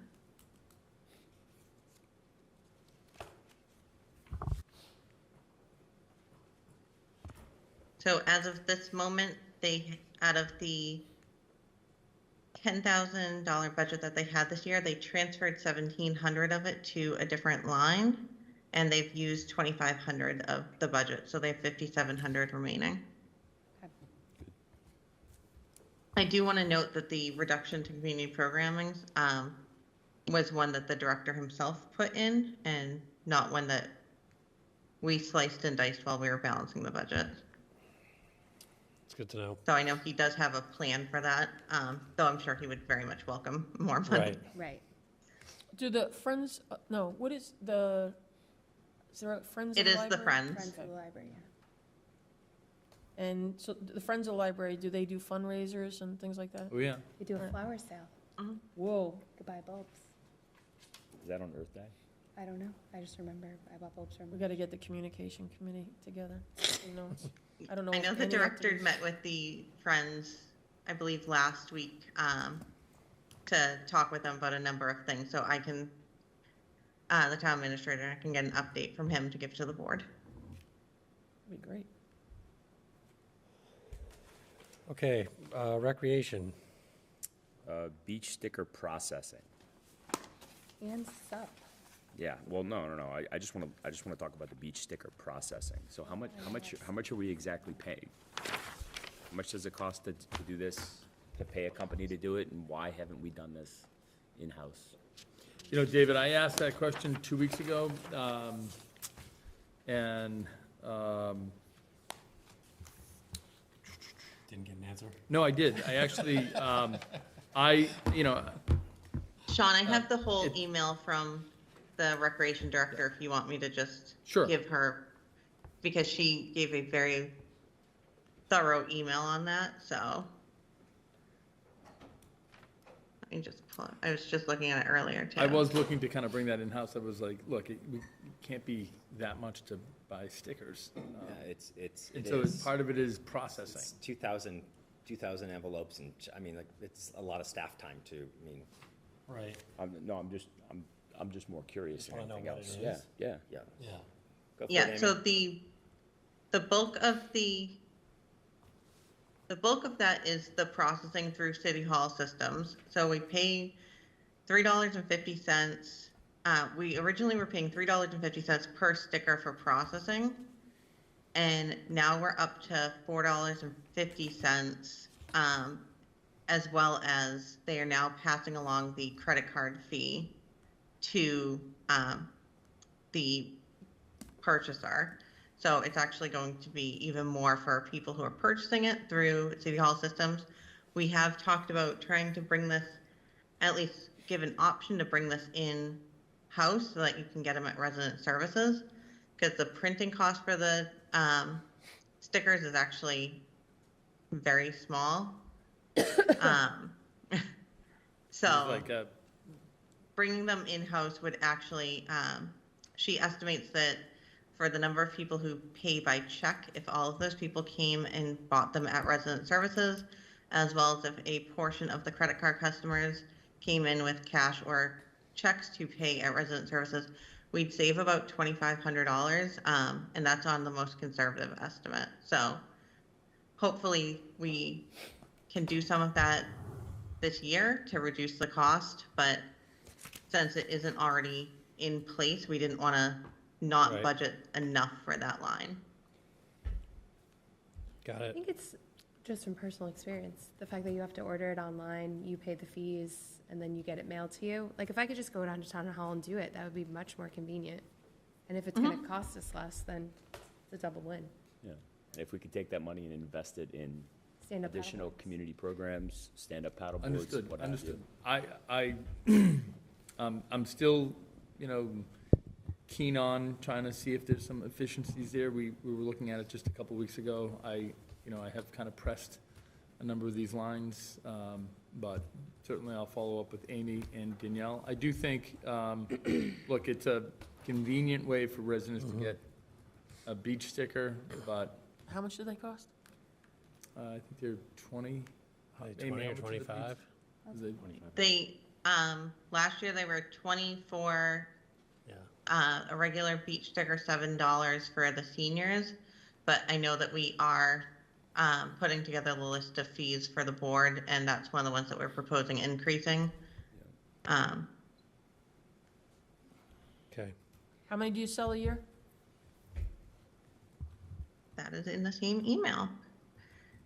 So it looks like last year we sold 2,733. 676 of which were the senior passes. So if you're not a senior and you can't afford a beach sticker, how do you obtain one, Sean? Ride a bike? Did you say ride a bike there yet? You know, I haven't had a senior reach out to me and express that they couldn't Not a afford it. senior. No, if you're not, she's If you're saying if you're not not a senior and you can't afford a a beach beach. sticker, how do I- you obtain one? I haven't had that issue presented to me. Just because you haven't had it presented to you I know. doesn't mean it doesn't exist, so there has to be a way. Communication committee can Yeah. let There has people to be a know. way that people know if they can't afford a beach sticker but still want to go to the beach with their kids and drive to the beach, that they can still do that. Well, we don't have a process yet. We have Yeah. to put one in place. We've been talking about making sure that it's communicated that if somebody has any issue with any rec programming whatsoever, they go to town hall and there has to be some sort of communication in place so that they can. Let me follow up with Danielle. We'll talk, I'll ask her about, you know, I have had several conversations with her about families that may need financial assistance and, you know, helping those families with recreational programs. But let me get some information from her about, you know, what type of programs that we have for those issues. I think the schools can help out with that too. Guidance. Well, I know for Yeah, for 'cause I did a recreation program programs, there is a scholarship form that people can fill out. I know there's certain activities that are exempt from it, such as like the ski program. But for the regular recreation programs, there's a form because I have to certify those amounts every year. And people just, it's an application, they submit a couple financial backups and submit it to the office and it gets approved for a scholarship. And we build that into the program cost as like a buffer. I think the big question is making sure people know that opportunity is out there. Amy, maybe we could get that form to the school principals so that they could give that to their adjustment counselors so that we can be getting it into the hands of folks who might need it. Yeah, it's on, I'll talk to Danielle about that. I know it's on the My Rec program that you can just access it straight on there. So when you're looking at the programs. Great. And then Sean, just again, community events, $7,000. I know there are increasing numbers of events that are going to be happening. Is the $7,000 number sufficient? Did the rec director recommend that $7,000 number, or was she looking for additional funds and this was level funded? Yeah, Amy, to my knowledge, I think She didn't make any comment on this line when we were working on the budget.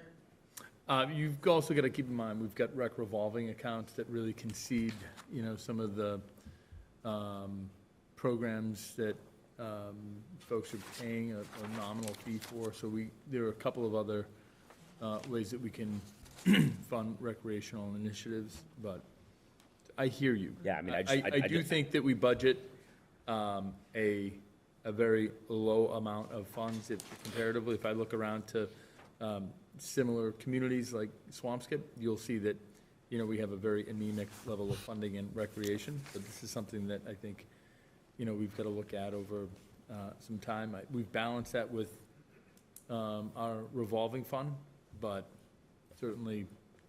I mean, if we're looking to do a street festival, I'm just going to tell you right now, $7,000 would be insufficient to do that one event. That's right. So that, you know, that's gonna put pressure on those revolving funds or additional sources of, you know, of community event line items within the select board or elsewhere. So I just want to make sure that if we're going to have these events and we're going to do this, that we're funding them and we're supporting them and making sure that they're as successful as they could possibly be. Sure. You know, speaking the revolving account, I'd like to get more information on the revolving account. And so you know what, I'll just email and get that information, because none of that information is presented here, like the breakdown on the programs and Yeah, the costs on revolving fund programs. isn't a voted budget, so No, we but I don't think- present it as part of the warrant. I think we're obligated at town meeting to present the dollar amount or the amounts that, I know there's something about the revolving account that we are obligated to present. Yeah, so we are supposed to vote in the warrant article any changes to the spending threshold. So last year we voted that, but the budget itself did not get voted. Right, I would like to see what the budget is, though. I'd like to see how much we charge for programs, what kind of money we make on programs. how much money is sitting in the program. I mean, I did have a serious issue when I asked how much money was in the account, and I was told 144, and then a few weeks later, I was told 288. So I really like to get a little bit more transparency on that account. Yeah, you will get a different number every time you ask that question because it will fluctuate daily. Not within 4 weeks. So when that number came up like that, I was very uncomfortable with it, and I want to see these numbers, and I just want to get some real transparency. We can get on you that. a balance. Thank you. Yep. Sean? All right, debt service. Employee benefits On debt service, we're going to go over that with Patrick, right? When we're looking at for capital. the capital. That wasn't at you. Hmm? Employee benefits, Sorry, I shouldn't have done it at all. regional vocational technical, schools.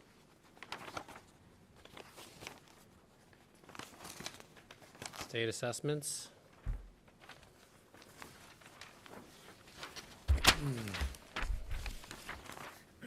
Excuse me. Sewer enterprise, water enterprise. So Sean, is it a reasonable extrapolation to take the bottom line of each of these enterprise budgets and have it be reflective of what we're looking at for an annual increase in water and sewer rates for this fiscal year? It is. Patrick has already been running some of those numbers. He shared some information with me earlier today, and we're just going through It's modeling. fine. I understand there's a lot of processing, so I don't want to put anybody in the spot, but the sewer enterprise shows a cumulative reduction of $108,000, so minus 3.45%. And the water enterprise fund shows a cumulative reduction of $58,000, which is 1.29% in years. So I'm just want to make sure we're not going to be sitting in July looking at 5, 6, 9, 12% increases on water and sewer enterprise. That's all good. All right, what's up? Thank you. We're looking at it. Appreciate that.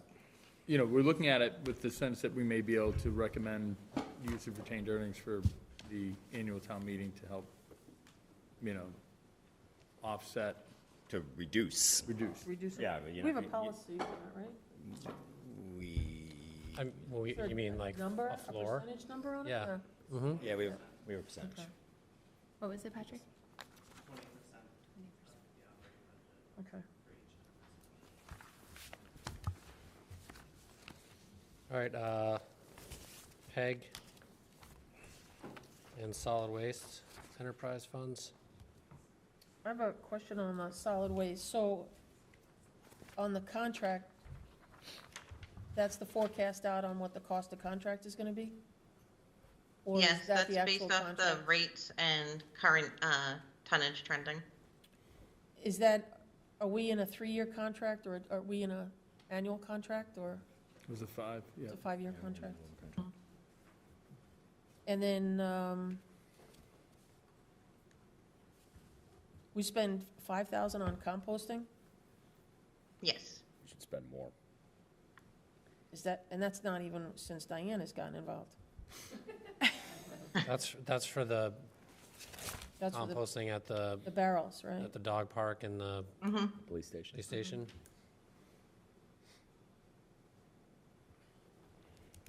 We don't have composting we don't have a composting up at the schools?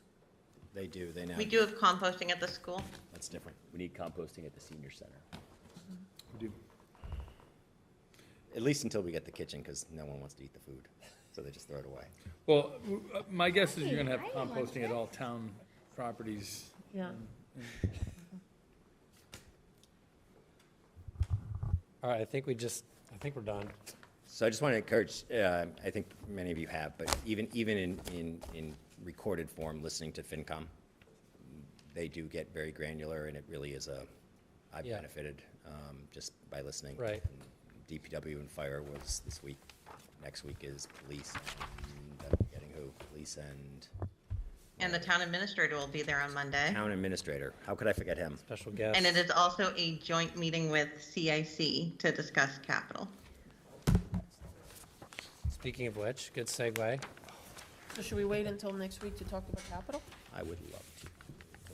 So before we talk about anything else, we can talk about next week. So we have basically next week and the week after, right?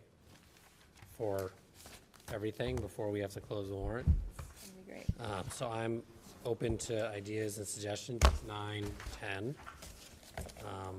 I think that I would like to try to do an executive session next week to try to take care of the major backlog of executive session minutes.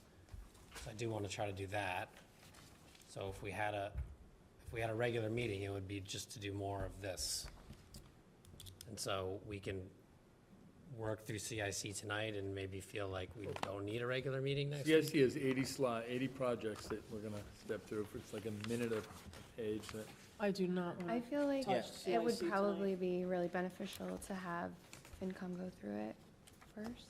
Yep. Okay. Listen For to me, FinCom and to listen to listen to CIC. Yeah, again, I'd listen to those meetings, but I don't know that it negates the reason to meet next week, only because we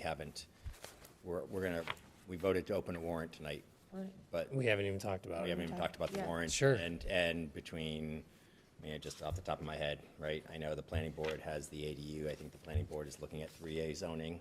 I think there's another planning board change as well that I just can't remember at the moment. We have potential Hadley, we have potential Hawthorne. There's a whole bunch of warrant articles that we haven't even, they're not even drafted, and I'm not being critical, like things are moving.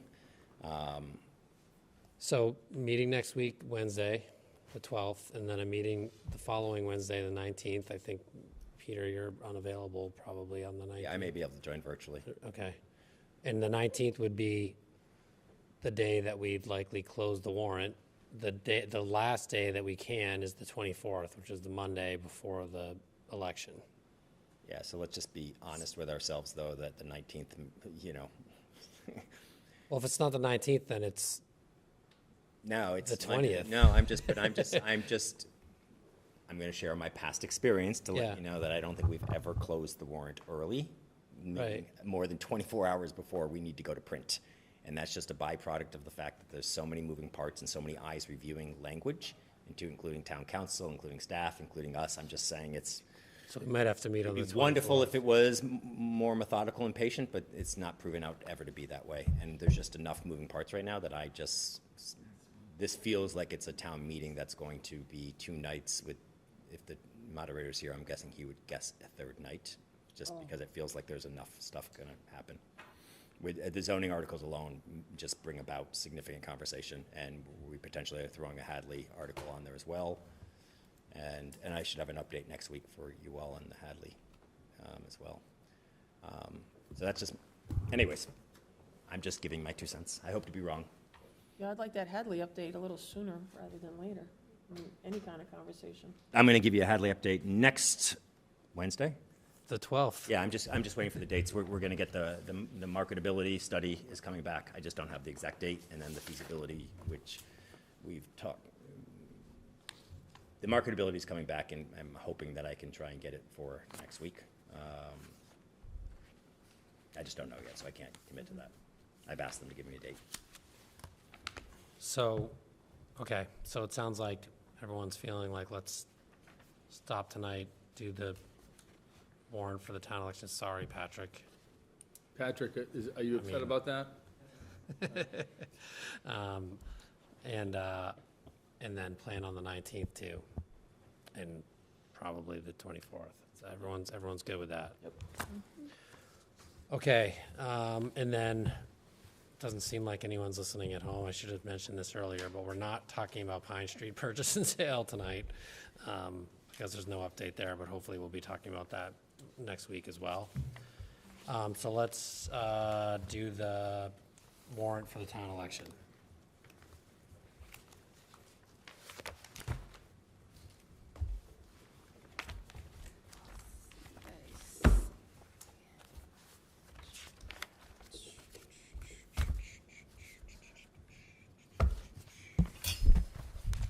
in this, I believe, is we just need to, we open the warrant for the town election, or we need to, is it opening? Is that what we're doing, or we're approving this? Do you We know, just, Sean? I don't even know what the vote is. Never. Yeah, you're remember those. voting to approve, Polling locations? yeah, the That everyone, Approval of election warrants. warrant as presented. Yeah, okay. Just as, And there should be 1 billion of them in a folder somewhere that we're supposed to sign tonight. Yes? Or what are we doing? I think I have that we're voting to open the warrant for the town election. My I notes. mean, all we have to sign is this, is the one sheet that's in your packet. Yeah, typically we're signing. Multiple? Oh, yeah, I've never signed just one. So can we just, All they gave me. well, Yeah. we need to do it tonight. So I'd make a motion to open the town election warrant in the form included in our packet. Second. All right, further discussion?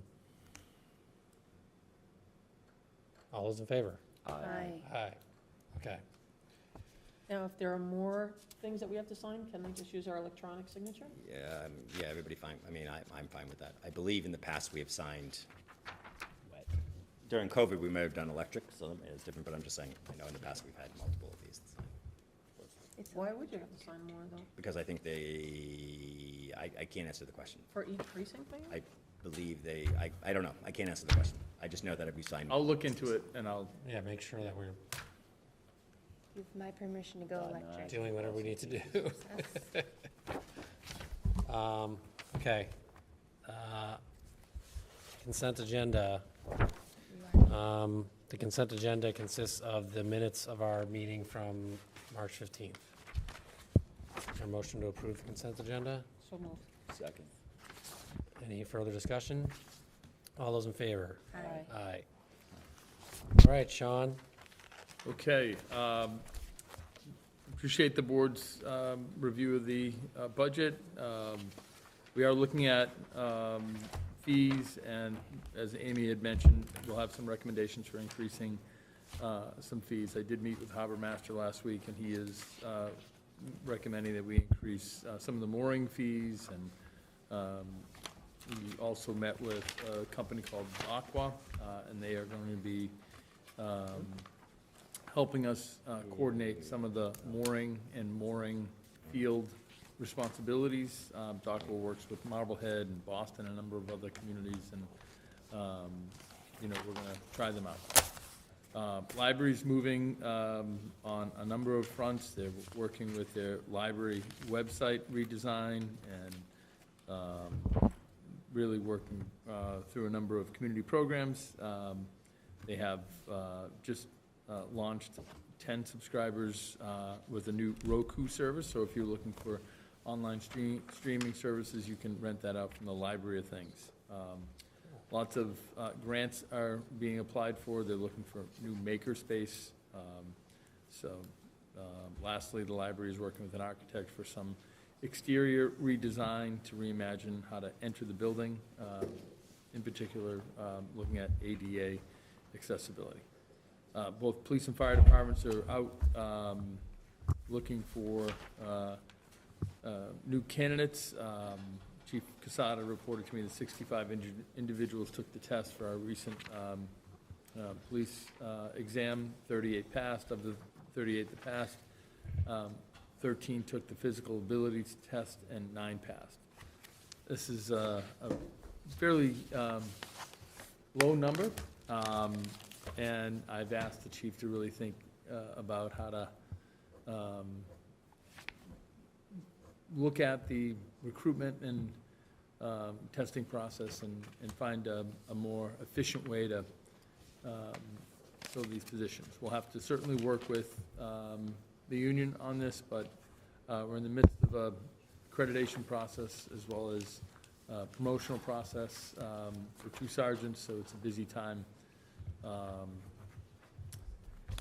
I continue to meet with the superintendent and school finance director and the town finance team to discuss, the special education reserve fund. We're making progress, and I hope to have information to share with you next week that really puts some of the numbers in context and really helps to continue to put together a foundation of teamwork that we've had over the last few years that have allowed the town and the school to work on these fiduciary responsibilities successfully.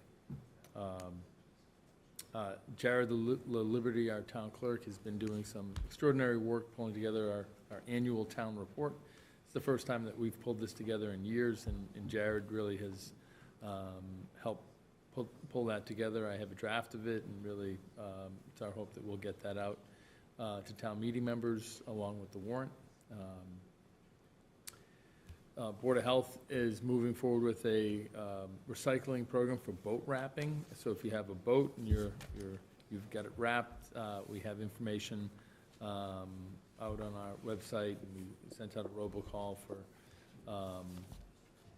recycling that material. Last year we had 15 participants. We're looking to double that this year.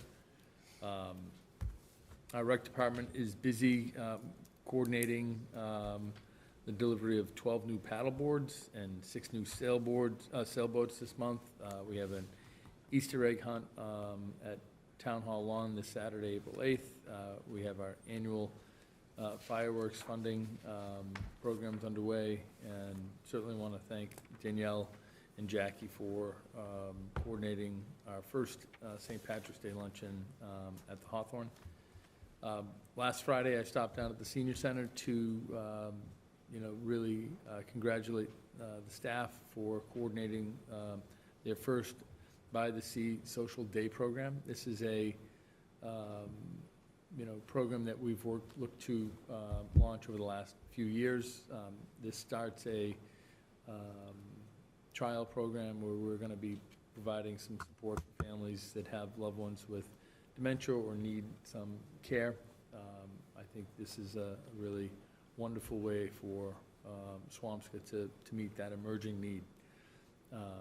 We have a caregiver support conference on Saturday, May 6th at the high school. There are 100 spaces for caregivers, so if you have a loved one that's dealing with tremendous responsibility providing care, please sign up and really get some support. Town staff are working on a dementia-friendly training program. It's a 1-hour training program for staff. Would welcome the board to attend one of these training programs. It's very helpful in really identifying ways that individuals with dementia really struggle with,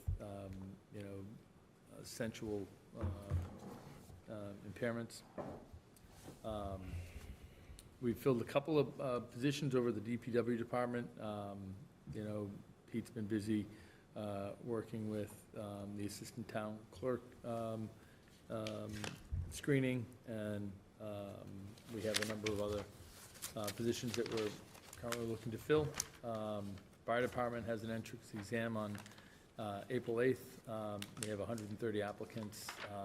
We will have an officer's exam later this month, and we're close to finalizing our veterans services and dispatch contracts with the city of Lynn.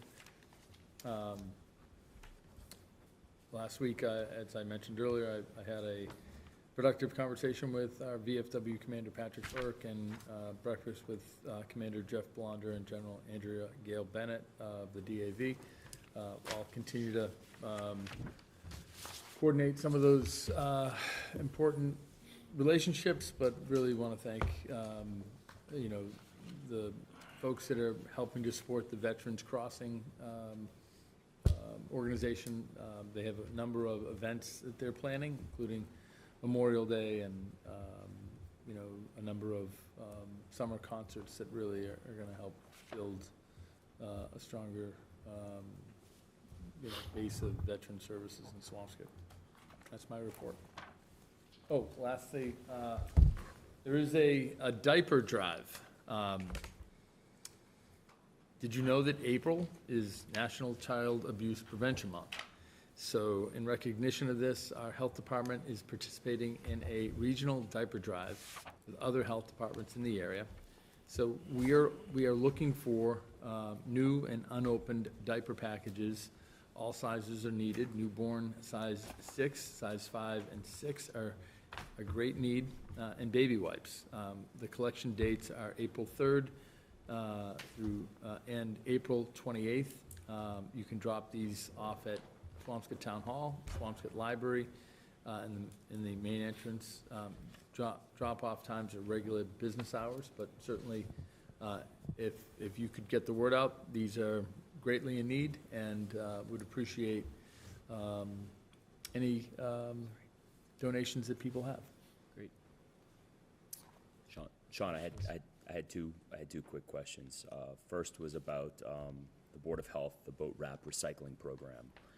Is it fair to assume that the town is partnering and coordinating with the Yacht Club and the Commodore, Chris Bendixson, to ensure that, you know, the program is successful?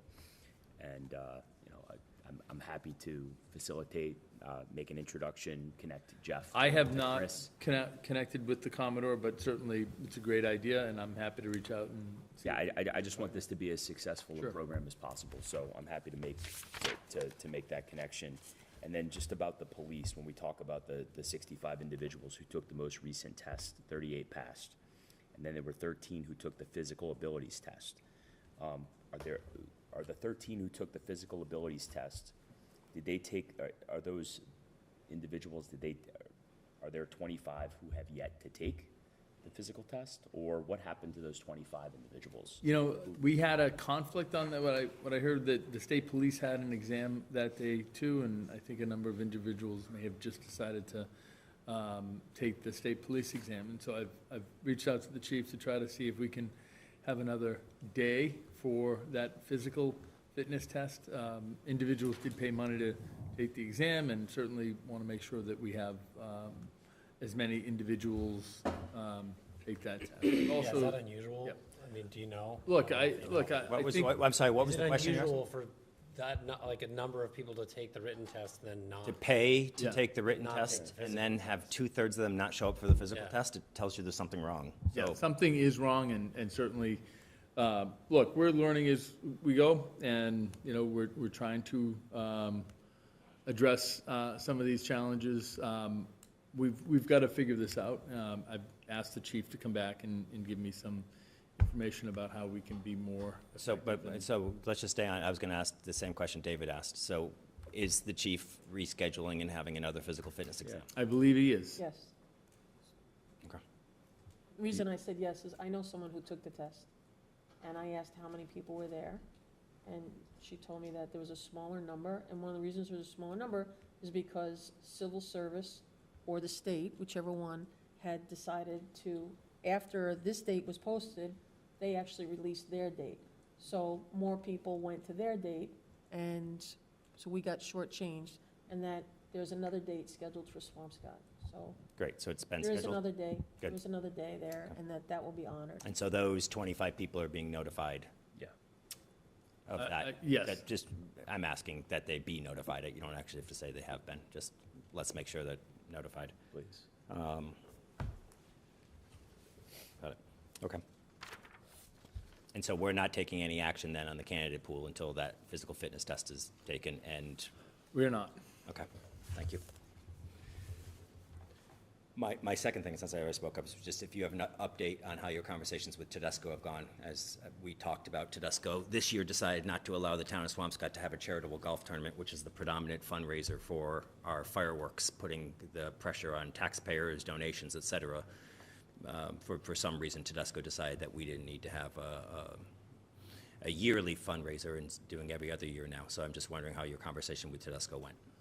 You know, Tedesco is going to allow us to have a golf tournament, but we're going to pay a fee. I haven't had a chance to, you know, express my frustration with paying a fee at all. So we are having the golf tournament, but this year we have to pay a fee? We do. Well, we're having a golf tournament if we want to pay the fee. That's right. Doesn't mean that we're having one. Are you saying we're having one and We are. paying it? We're having one. Yes. So why are we doing that and paying the fee? I mean, I'm just going to turn around, like, I'm just going to say this again. I'm willing to put my name on any letter, and maybe we all are willing to. I appreciate that we previously were going to give them the benefit of the doubt that it was perhaps just a mistake on their part, but their mistake was apparently they just didn't tell us what the fee was originally. They have certain obligations under state law in which to provide some public benefit. And I guess I'd just be interested in understanding from them what they perceive that public benefit to be under the applicable statutes. And that, I'm happy we can find out when we go and pay a fee to go play I had a golf there. conversation with somebody that is on their board, and I was asking them to work through the channel, but I'm happy to draft a letter and have the board sign it, expressing. Well, I will not sign any letter without somebody having a conversation. Yeah. Well, I assume you've had a conversation, but. I have, With a but I member of their haven't board. talked to the executive director. Okay, well, you were gonna do it, and so let's do it. And again, you obviously can decide you're gonna pay a fee and do a fundraiser, and I appreciate the rec department wants to do it, I'm sure, to do the thing, but I think it's very hard to both protest and pay fees at the same time. Can you just explain, I don't know the history of it, so did we get a golf tournament and we didn't pay a fee? And We now all of a haven't sudden we have to pay a historically, fee? No. historically, I don't know what the total arrangement's been, but historically, it's been donated For the last 10 years. from it's been Tedesco. donated. Okay. And that's been used as a primary fundraiser for. And now they don't want to donate it, but we don't know, we haven't had a conversation, we don't know why, I'm just wondering, what is the fee? Is it nominal? The agreement for the last 10 years expired this year. Therefore, when the rec director had reached out to Tedesco to schedule the golf tournament, there was a charge that was something in the neighborhood of $100+ just to play golf, not to mention the cost of food and banquet and everything else. But we had to pay some of that stuff anyways. So yeah, that stuff is paid, but typically the greens fees were provided for free, so that the town could have a very successful fundraiser, and that price could be kept modest, quotes. So, that was something. So the rec director, I believe, was able to negotiate the rate down somewhat so that, they could consistently have an event every year, albeit this year, it will not be as great of a fundraiser and as profitable as it has been in years past. Next year, I believe those greens fees will be waived completely. Because they're doing every other year? I thought it would change it to every other year. It's an alternating year pattern. All right, so, again, I'm fine not sending a letter right now. I just want to know what they understand the public benefit. And I would welcome them actually to come talk to us. I don't actually need you to be their mouthpiece. I would invite them to come and explain to us why Swampscott shouldn't have that benefit. I still don't think it's good enough to do it every other year. I think. I agree. I don't think anybody's going to disagree with you. I'm just saying, let's invite them to come. Let's have the executive director come talk to us. Yep. I just hope there's a conversation. I just want to see a conversation Yeah. about it. I agree. And Yeah. the conversation isn't the way we'd like it, I'm happy to sign a letter. And Yep, I agree. I just want to give them the benefit of the doubt and to work together. Okay. I would like to know, I'd like to have a time frame in the future, in the near future, on what is happening with fire and the police as far as hiring and filling all those spots. Okay. Also, you failed to mention the new hire at the fire department. Yes, we have hired. I actually. No, I mean Ryan, the dog. Yes, Ryan. Stopped by town hall today. Peter, there has been an initial round of interviews for the police candidates. So. Okay, well, that doesn't sound to me like we are waiting for the. I have not interviewed anybody. But I think last time they, respectfully, I'm just articulating one person's opinion here. I believe that there is, for 2/3 of the people who paid to take the test and pass the test did not show up. There's a conflict. For them to do any interviewing and making decisions without seeing the full scope of who qualified candidates are is not a comprehensive process, and it leads us down a path where they're going to say, here's our list, and they're going to give it to you, and you're going to say, but I want to wait for the others, and they're going to say, well, we don't want you to wait for the others, and it's going to put, it's unfortunate, but civil service can do what civil service does. We should have known civil service did that, and we should have changed our physical fitness, our physical fitness test date. We should have changed ours, because we can be nimble. We're just one town. Civil service was the whole state, right? Yeah. And we could have been nimble, and that just was missed, and you are in charge of hiring for the police department, not us, so I'm just articulating an opinion that I frankly, with 9 past, the physical went, and only 13 took the physical when 38 passed the exam and paid for the exam, tells me that that's a flawed process. Yeah, it's abysmal. I think that's the word I used. Yeah, that's a fair word. I'll adopt that one. So thanks for the clarity, but I just. Yeah, I'm not happy with that. I think it reflects, that we did a few things poorly, and frankly, we should be better. Yeah, it happens, but we can still fix it. I just want to make sure that we can fix it. Well, if another physical is scheduled, if we put our schedule out, and another physical gets scheduled later because of a problem, I mean, I think maybe that's out of our hands, but if we've. But it hasn't happened yet. If we have another physical coming up. I agree. Look, we're not responsible for civil service doing it, but we, in order to make our process successful, should have been aware of civil service doing that, because I'm sure we knew civil service did it.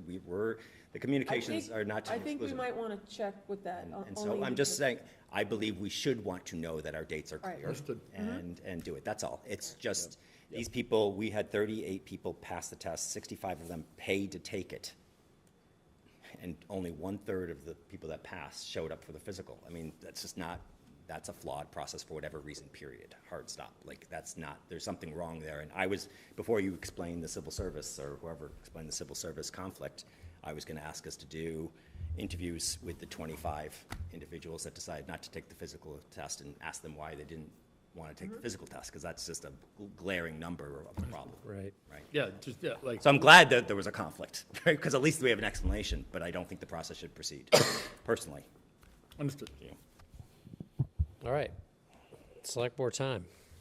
Oh, can I just ask a couple, do we have any information on, I had asked at the last select board meeting on information on ticketing and warnings that are given out, and. We did get some information. I will get that out to the board. Okay, and do we have any information, I've asked for this for a while, on what is the proactive work that we're doing as far as the coyote situation and making sure it doesn't become a situation like Nahant?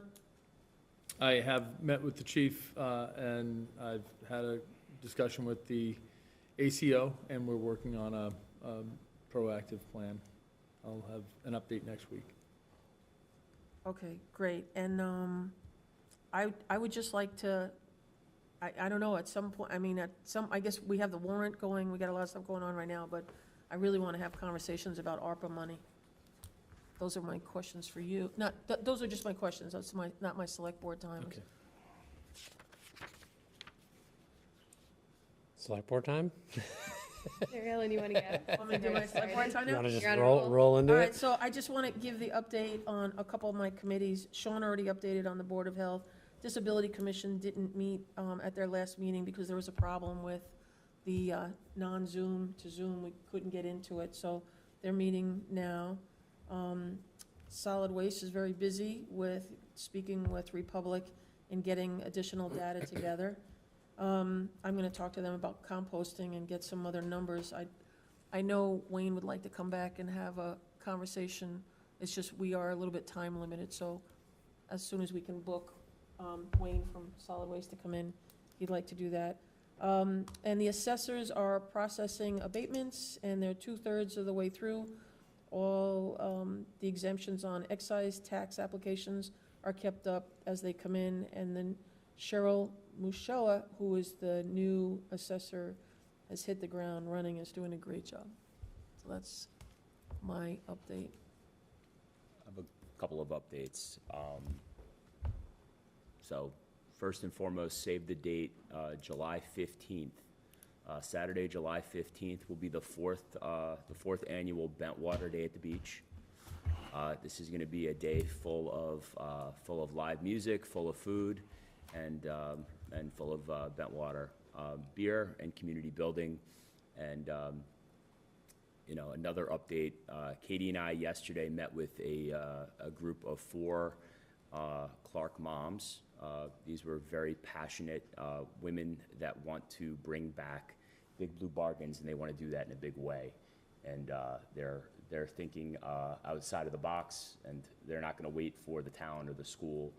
They're going to go do this, and Katie and I have pledged to dig into our Rolodexes and to figure out how we can best help this incredible town resource.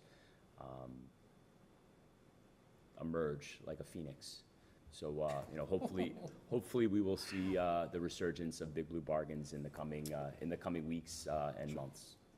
Look, we Where's need the it. Phoenix gonna You go? know, we need it gets, Sale at Big Blue Bargain. Yeah. you know, clothes out of our solid waste and reusable material, so I'd love to David. find a Thanks, way. Katie.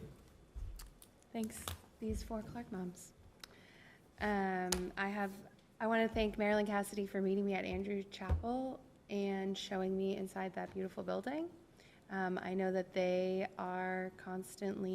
committee is constantly trying to think of ways to invite more people into that building because it's not overly utilized.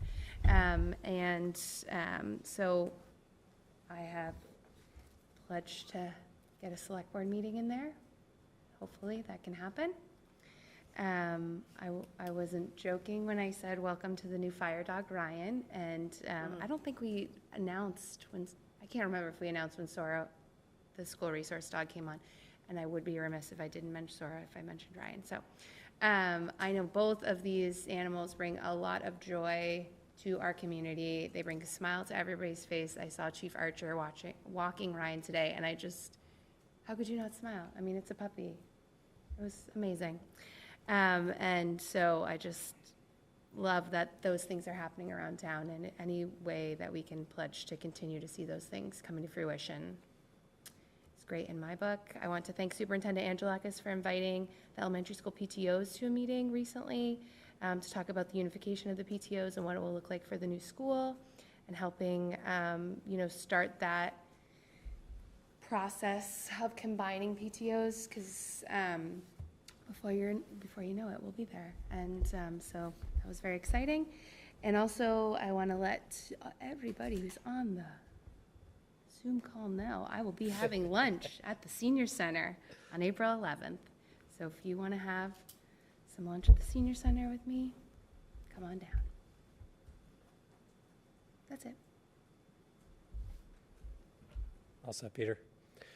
I'll just remind people, just in case they're watching this in a recording, April 10th, Monday, 6:30 in this room, and virtually there'll be a climate action plan community meeting to talk about the draft climate action plan that will be coming to town meeting this spring. And we talked about it earlier today, and that's all I have. April 10th? April 10th, Monday. April 10th, Monday, yep. Is there a motion to adjourn? So moved. Second? Second. All those in favor? Aye. Aye. Thanks, everybody. Pink. Thanks, Yeah. Diane. You didn't help your average tonight. Whew. Look.